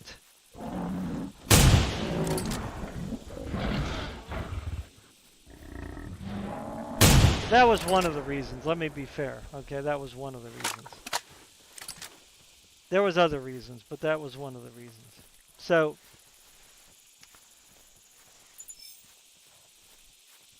both of these individuals, black and white, the other the other family, my friend who was white family, moved to a place called Franklinville. Guess what? They didn't move into a housing development again. They didn't even want to take that chance. They moved in a more wooded area. You could say it's kind of a small little development, but it's like only made up of like, you know, 10 houses. It's just basically a street that goes into a cul-de-sac, and then there's like one little short street that goes off into a dead end. So it's really just not really big at all, right? So they weren't even going to take a chance of moving into a development, housing development anymore. And the same thing with my stepdad. They didn't move into a housing development. They picked a house on a back road that had a big piece of property that separated them from other houses. So it's got nothing to do with being a supremacist or hating blacks or anything else. White flight, for prejudice sake, doesn't exist. People move out of a neighborhood because they simply don't like it anymore, for whatever reason. And that's their constitutional right. So you can't say that you're being bad because you move away to another location. Most of the time it's because people feel unsafe, or maybe they're making more money now, right? They make more money, so they want to go somewhere else and buy a bigger house. Or maybe they always wanted a house in the country but couldn't afford it, so that's where they went. Okay? But to Michelle Obama to just say white flight because people don't like being around black people is just very incompassionate, heartless, and unfactual.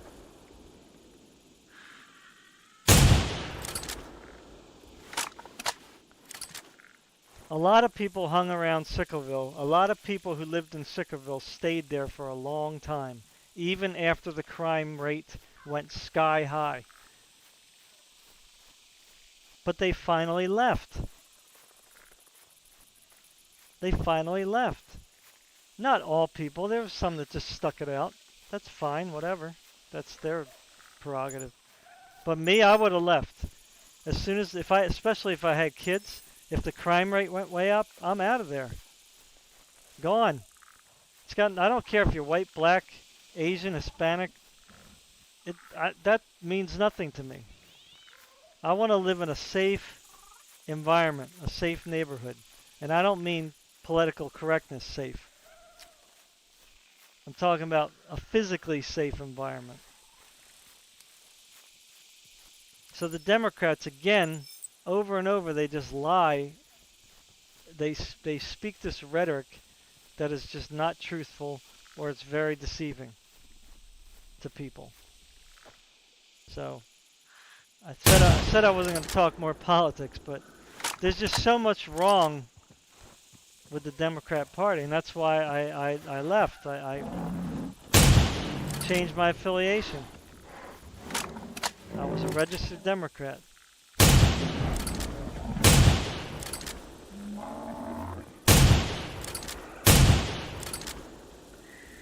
And I'm never going back. I'm voting conservative. Constitution, freedom, freedom of individuality, freedom of religion. That's what I'm voting. That's how I'm going to vote from now on. And I'm not for abortion anymore. Because abortion is not health care. Health and killing a baby do not go hand in hand. Murder and health are two opposite, way opposite ends of the spectrum. It's got nothing to do with women's rights either. The right to kill babies should not be a right anyway. Now again, if somebody wants to go to Mexico and kill their baby, well then that's their prerogative. You know, like if it's legal there, you know. But my tax-paying money is not going to pay for killing babies.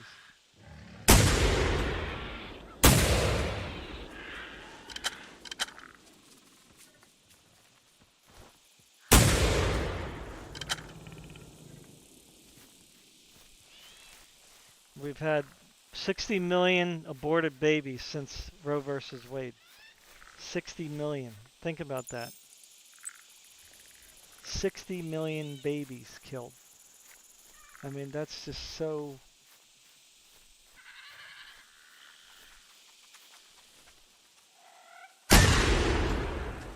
Yeah, what's that song called? Yeah, Freedom. I think it's called I Don't Want Your Freedom, right? I don't want your freedom. Is that the same song?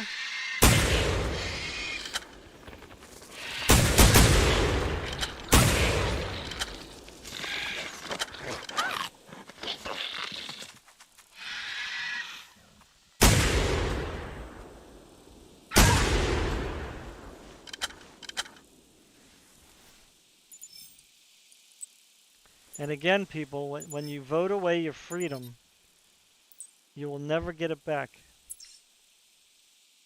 I mean, look at how hard it is in countries who are part of the European Union. There's a big conservative movements there now. Because conservatives, you know, they were trying to go along with this whole political correctness. You know, they were doing it. Most people went along with it just to be nice, right? They're like, okay, this isn't too bad. We don't have to use the N word anymore. And, you know, we can be more sensitive to gay people and, you know, this and that. But that's not what it was about. You know what I'm saying? It went to some whole nother tyrannical level now. And now those countries over there are having a hard time changing the system that they allowed to put in place. I don't know why I did that. You know? Now the ones who are stuck with this socialist capitalist system, you know, are going to have a hard time getting rid of it because people don't want to give up their free health care and free college. But at the same time, 50% of their income gets taken by the government. I mean, that's insane. I mean, imagine that. You make $100,000 a year. 50,000 of that is taken. I mean, 10 years, that's $500,000.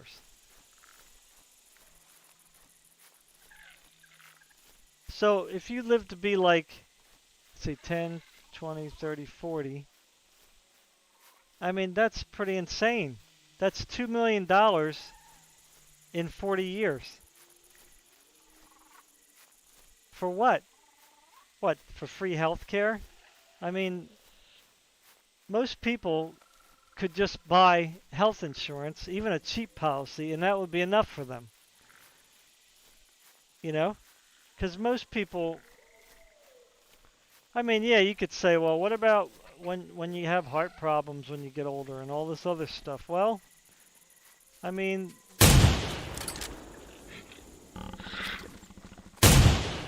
is it really that hard? I mean, is it really that big of a deal to take care of yourself? I mean, I don't... Why'd they do that?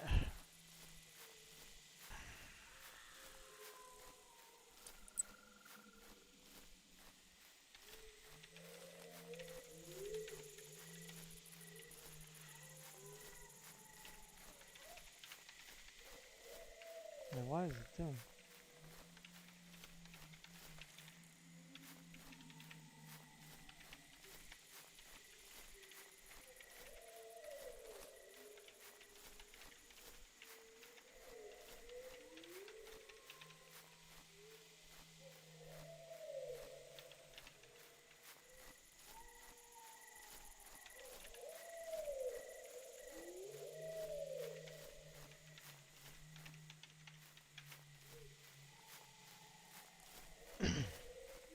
I mean, what do we got here?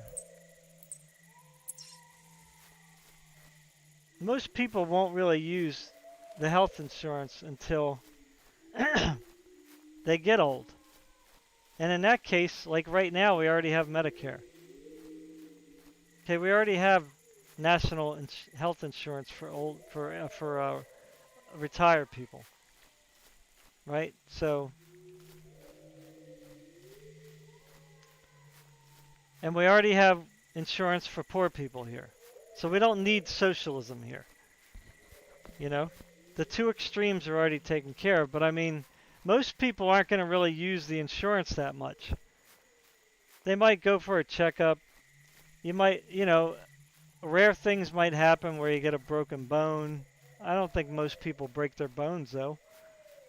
You know, so just having basic health insurance, would be all you need.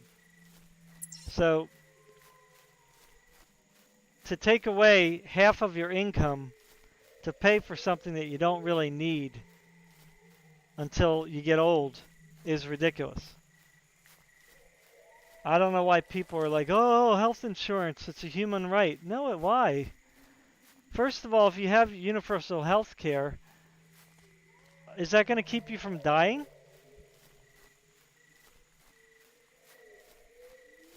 And I would like to do a study on really how much does universal health care prolong life? Does it really help prolong your life? Versus a system where you would just pay for cheap health care so that maybe you can get some medication. You see what I'm saying? But it's not going to stop people from dying. So you're going to give like billions and billions and billions of dollars to the government, and you're still going to end up dying. I think I would have rather used that $2 million to invest or start a business or just basically enjoy myself when retirement comes. I mean, shoot, I'd like to have $2 million by the time I retire. Or just spend the money along the way and have a nice life. But you're going to trade in a nice life for a long, drab, boring life for health care? I mean, I think I would rather live a nice, exciting life with money than be worrying about what happens when I turn 70 or 80 years old. I mean, you already lived your life, you know what I'm saying?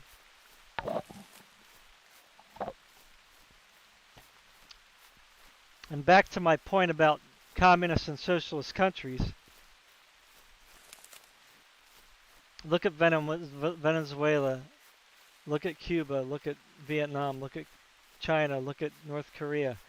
Look at any other ones if they still exist. You lost your freedom. Freedom of speech. Freedom to protest in some cases. You got to watch what you say. You got to watch what you do because you're being watched.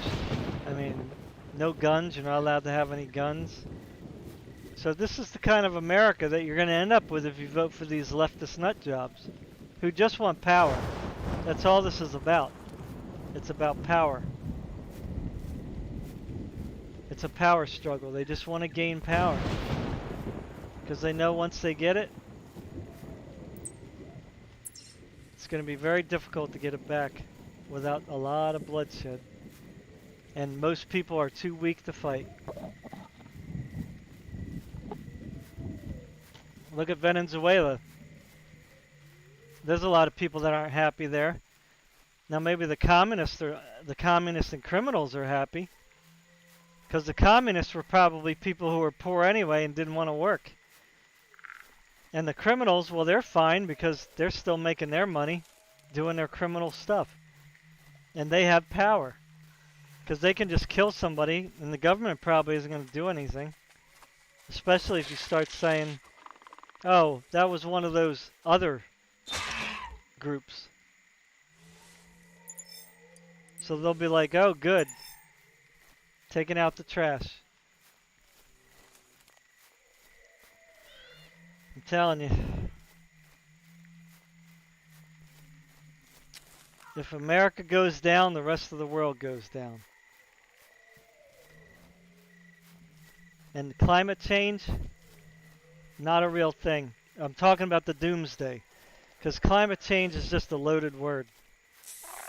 Of course climate's changing. It changes all the time. The Earth goes through cycles. But there's no hard proof that this changes that we see in climate are caused globally because of human activity. Because anybody who knows anything about chemicals, geothermal stuff, and those who are actual weather people know that the Earth has recycling systems. We have the nitrogen cycle, we have the carbon cycle, we have the water cycle. Okay? All those things, right? All those things dissolve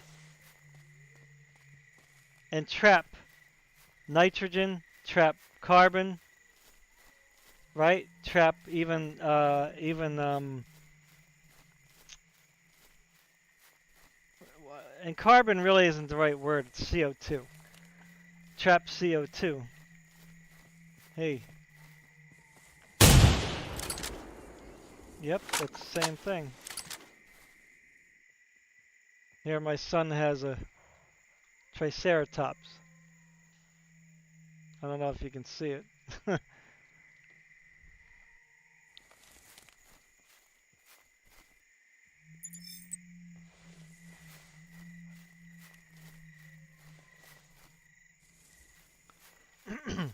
You got homework? No? That's interesting. Why are you eating junk food? I gotta go make dinner.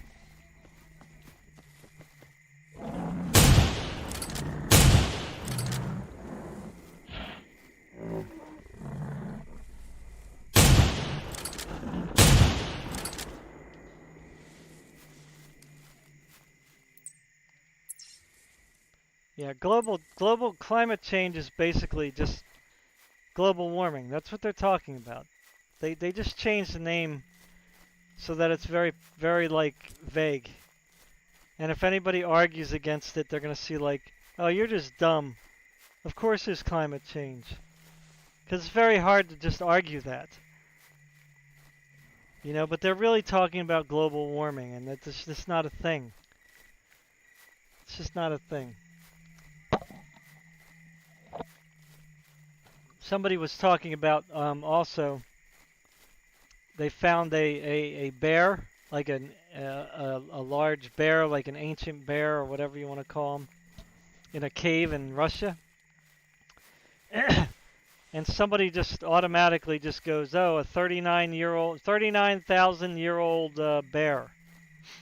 And I'm like going, "Well, how do they know it's 39,000 years old?" Now, you know my belief, but I'm not going to get into that. Because that's when they think the last ice age was. When in fact the last ice age was about 5,000 years ago. And if there's any climate warming, that's probably the reason why, because we're still coming out of that ice age. We're at the very end of it, but the warming, but it could still be trickling upward occasionally because of that. Because, you know, everything has to equalize. Now, the reason why they come up with that 39,000 is because they study ice cores. Right? And way, way back, they thought that each line represented 1 year. But that's not true. Each line represents a weather event, meaning it warmed up, the ice froze, it creates a line. It got cold, the water froze, it creates a line. There was snow, it creates a line. There was a volcano, it creates a line, you know, erupting. Then again, weather again creates a line. That's what the lines are, weather events. Not each line doesn't represent a year. So they were and the reason, and they still hold on to this belief, even though it's outdated and been proven wrong. This is the problem with science. They don't want to admit they're wrong. They don't want to admit that things happened much sooner than they previously predicted. So this is why science today has become very bad. You know, empirical science is no longer respected. Theoretical science is what is taught as fact now. Oh, what we believe, it has to fit our paradigm. If it doesn't fit our paradigm, then we cannot accept it. We will not approve your study if it goes against our paradigm. So this is a big problem with science. Alright guys, well, I'm going to go. Now I got to make dinner. I'm getting hungry. Thanks for watching. Thanks for listening to me. Hope you guys learned something. If you don't believe anything I said, just look it up on Google. You can find these things out by looking them up. You know, and I'm talking about don't look it up on the mainstream media sites or even Fox News for that matter. I like Fox now, but look up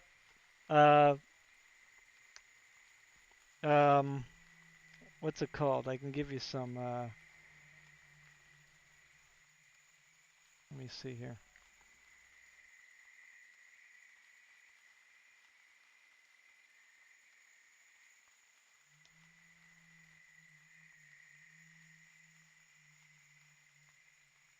Crossroads is called. Crossroads with Joshua Phillip. Now he talks about China a lot. He's like focusing on China, the bad that China's involved doing and what happens in China. But he also talks about things here. Let's see, Larry Elder is another one. He's a black commentator.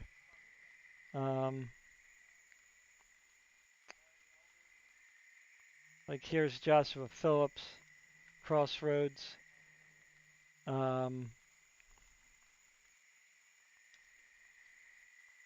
Larry Elder is a good one. He'll talk to you about a lot of these things if you look back in the video, look through all the old videos too, not just the new ones. Jesus, Epoch Times. Check out their paper. They actually have a physical paper that they can send you in the mail to read, but you can go on YouTube and look at them. I mean, there's just so many. Ben Shapiro, who is Jewish, but the media was calling him a white supremacist for forever, which is not true. Oh man, who else? Good grief. There's some women too that I can't think of off the top of my head because they got names that I can't remember. You know.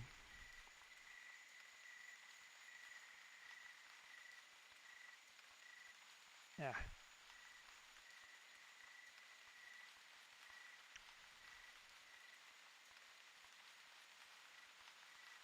See, and I just looked up conservative voices. So here it is here. See, this is what the Democrats do. Okay, I left the Democrat Party. Now, if the Democrat Party was so good and righteous, you wouldn't leave. Right? You wouldn't leave. Like, you rarely ever see somebody leaving the right to go to the left. Like, that's really very rare. But you will see people that leave the right or leave the left to go to the right. And you might say, well, how do the Democrats keep winning? Well, they grab the young people, right? They grab the young people, they grab the immigrants who come here, and they talk about how bad the conservatives are. So the young people are naive, and the immigrants that come here are naive. So this is how they keep maintaining this, their numbers, okay? And the professors at the colleges keep brainwashing people with false information, and bad statistics. You know, cherry pick statistics, like the whole gun problem that we have, which is still. But they would put on here like how the right wing convinces itself that liberals are evil. Like, that's the kind of stuff they will write. And people who are ignorant, who don't want to check facts for themselves, are going to suck that right up and go, "Oh yeah, right wingers. They just deceive themselves. You know, they're so blind." And it's like, it's just dumb. And this is what they'll write all day long. Oh, Officer Tatum, he's another one too.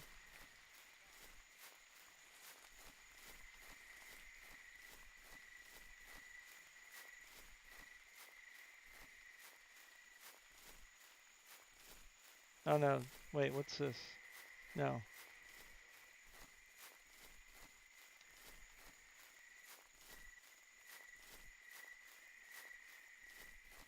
He's one too that you can listen to.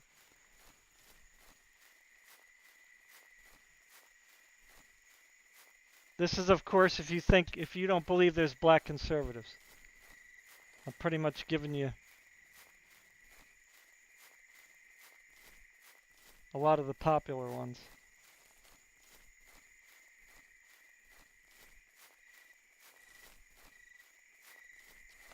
ABL is one. Oh.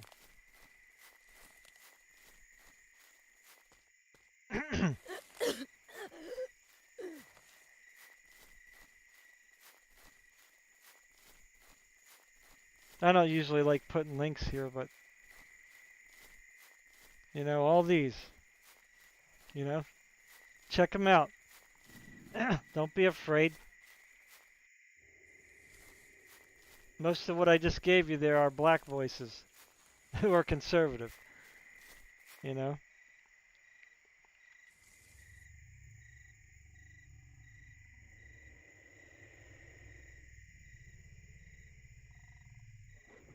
You can look up a guy, Thomas Sowell.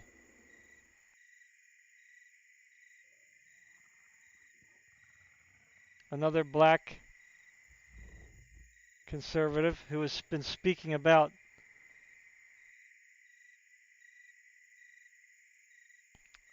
these false rhetoric from the Democrats and liberals for a long time, ever since the 80s, you know, and no one listens because everybody listens to the media.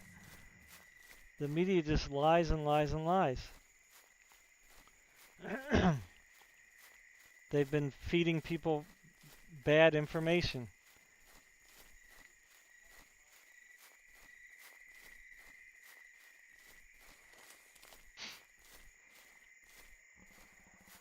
So that's just a few of the people that you can look up.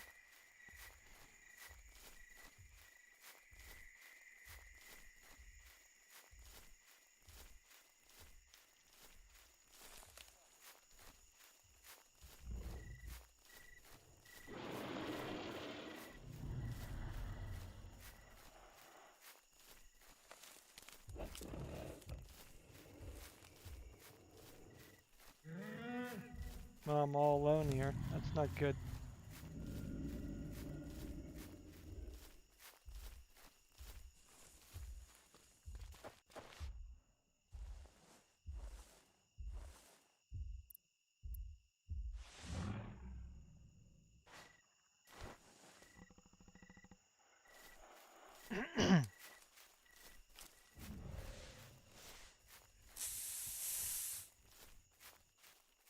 We gotta find out how to get up on this rock.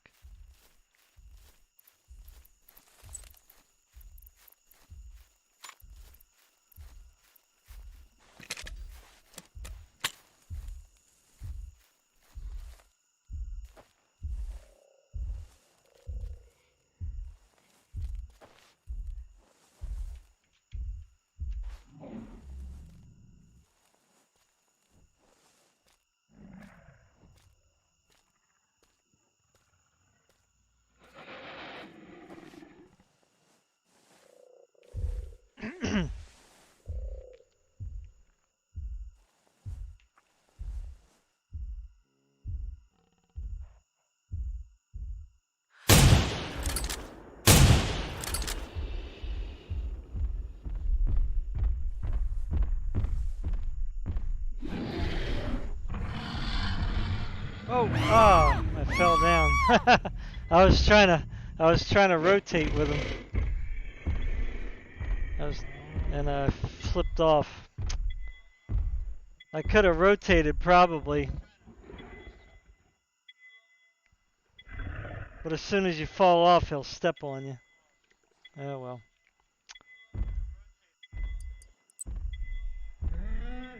I mean, I was trying to spin around, but then I ended up slipping off.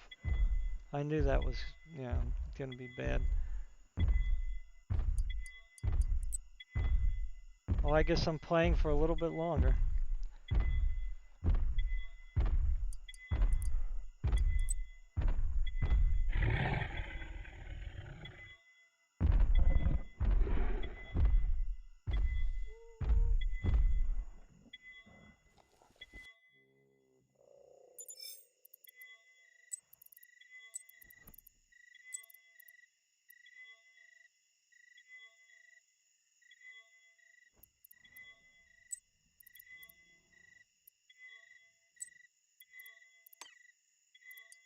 I forgot to buy, anyway. God, how far away am I? Jesus. What the heck am, oh my God. Are you kidding me? Oh my gosh. That is ridiculous. Way over here. Goodness.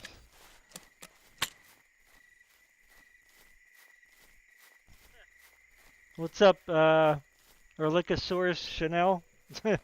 Channel? I don't know if that's Chanel or Channel. How's it going? Yeah, that's quite a name. I probably didn't say that right, did I? Anyway, drinking some coffee.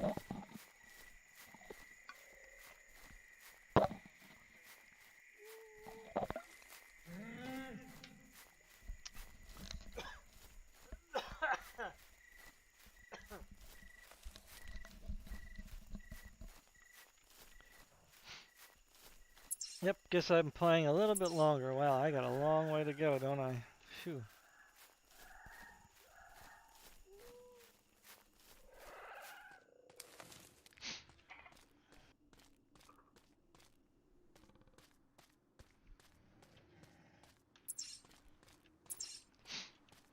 Let's see, we got 1, 2, 1, 2, 3, 4, 5.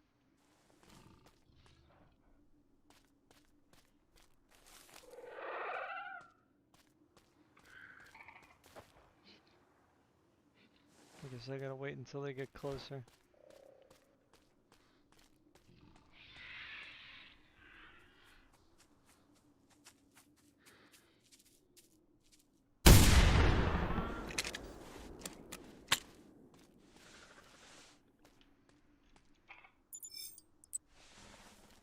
Guess I could have bought another gun, but oh well.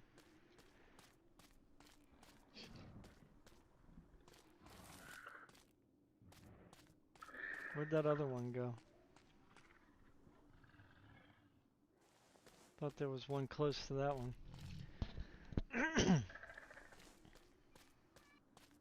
Yep, they're gonna swarm me all at once.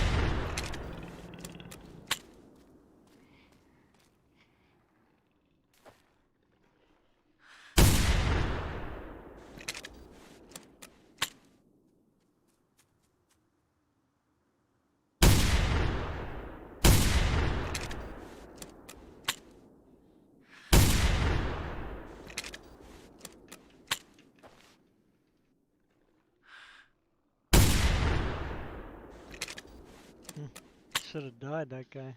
You died? No, I didn't. Why do you have no photos?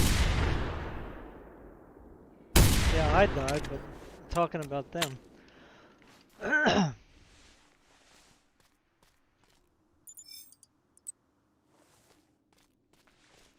Yeah, I'll be done. I'll be done as soon as I get my body.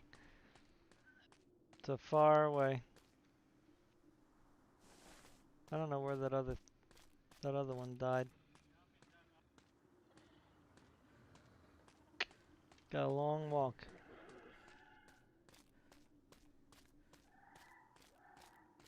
Got more coming.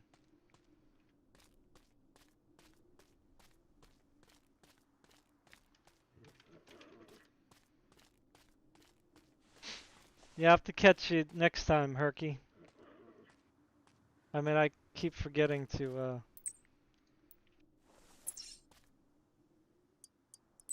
I wanna hunt with you. I just get in the zone or something. Get in the zone.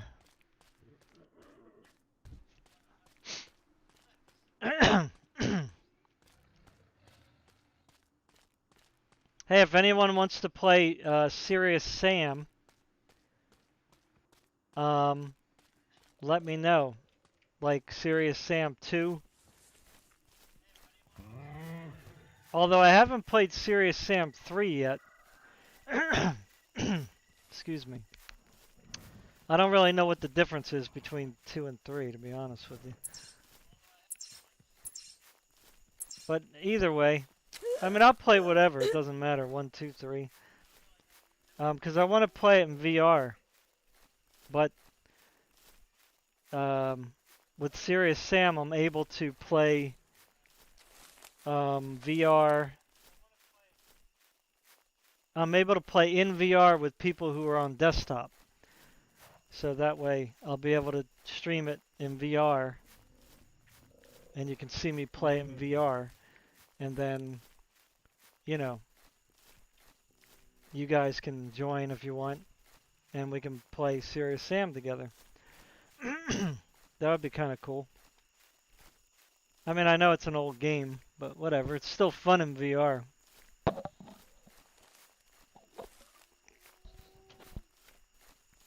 Where am I going here?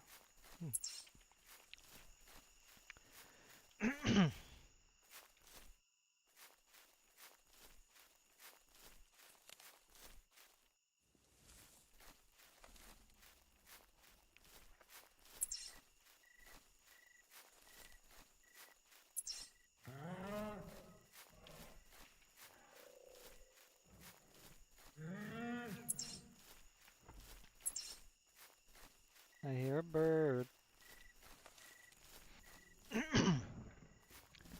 Yeah, so I think Serious Sam, you can cross-platform desktop and VR. Payday 2, that's another one I would like to play again. If anybody wants to play Payday 2, I could stream that while I'm in VR.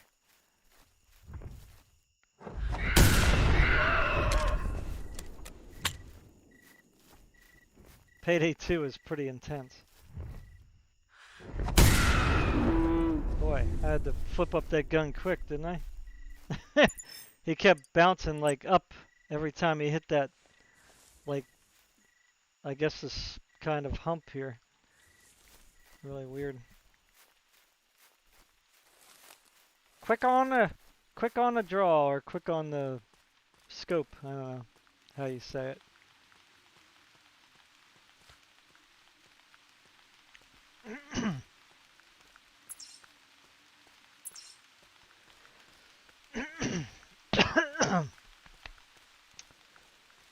Yeah, definitely. Payday 2 was very fun in VR. Very intense. I mean, the police just like, just never ending, man. It's like you wonder, like, what city has that many cops? Just like a never-ending flow of police officers.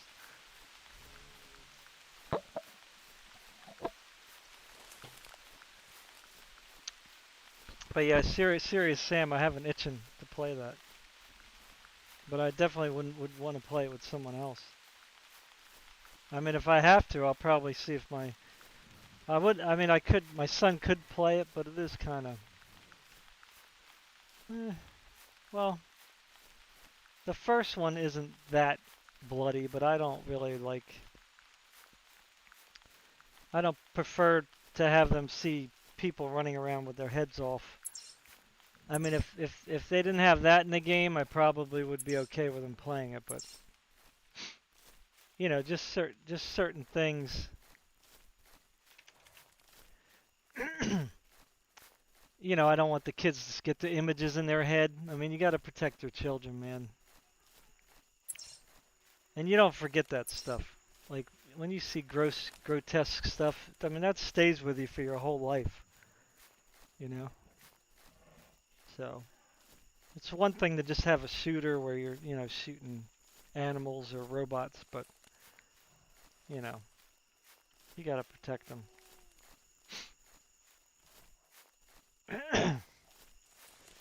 Yeah, Herky, do you have Serious Sam 3?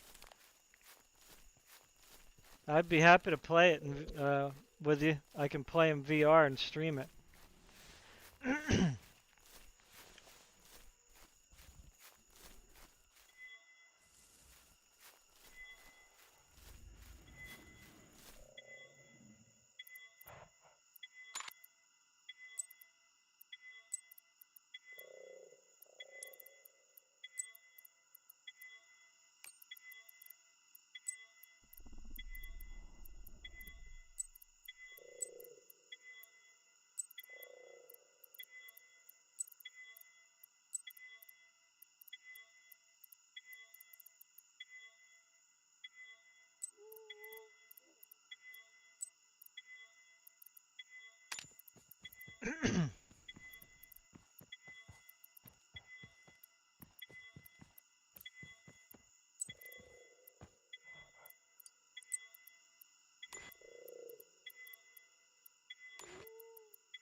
No, where'd that come from?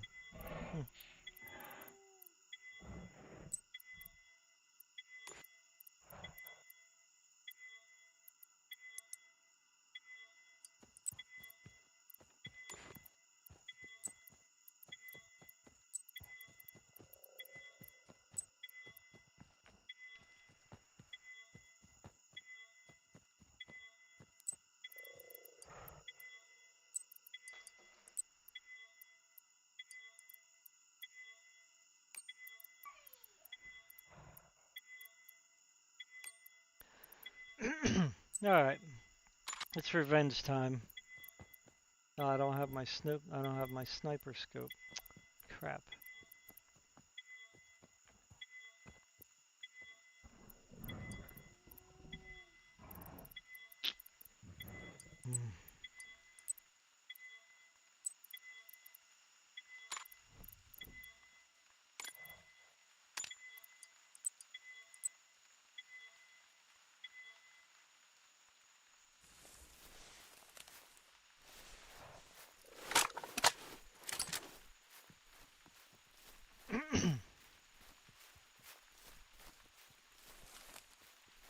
I think there's another game too called Proton War.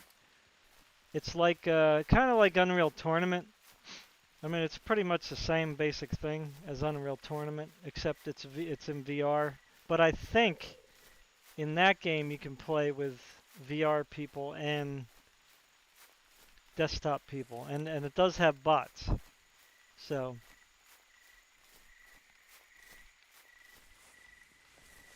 you know, I'm not really into PvP much, but boy, that's a big Rex. Excuse me. What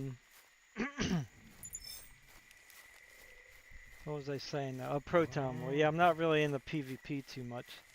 So if we played, it probably would be with bots, which would probably be, I don't know, maybe not too exciting. Reptiles in the hunt? No. Nope. I think I did a video on that already, didn't I? Or maybe not. So I think the developer gave me that one to review. It was not. It was not good. Not good. It's not what you think it is.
She was a big one.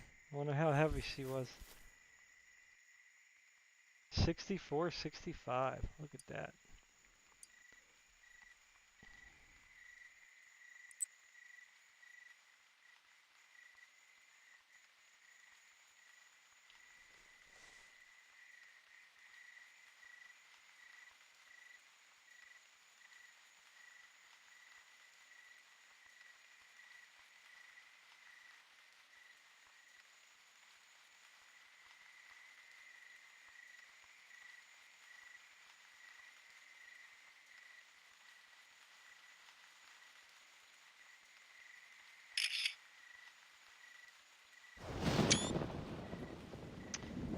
All right, people. That's it. I think I'm going to call it a day. Thank you very much for watching. Time for me to go eat. I am hungry. So, guys, be safe. Take care. Love you all. Double peace. I'll say goodbye in the stream.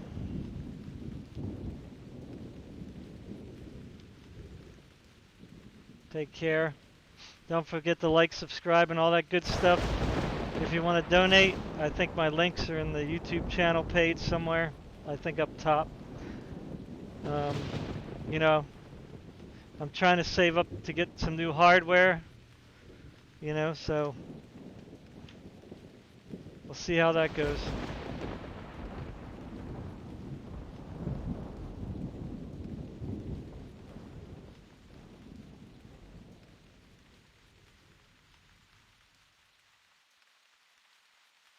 So let me see here. How do I have to end this? They have it doing it a little differently nowadays.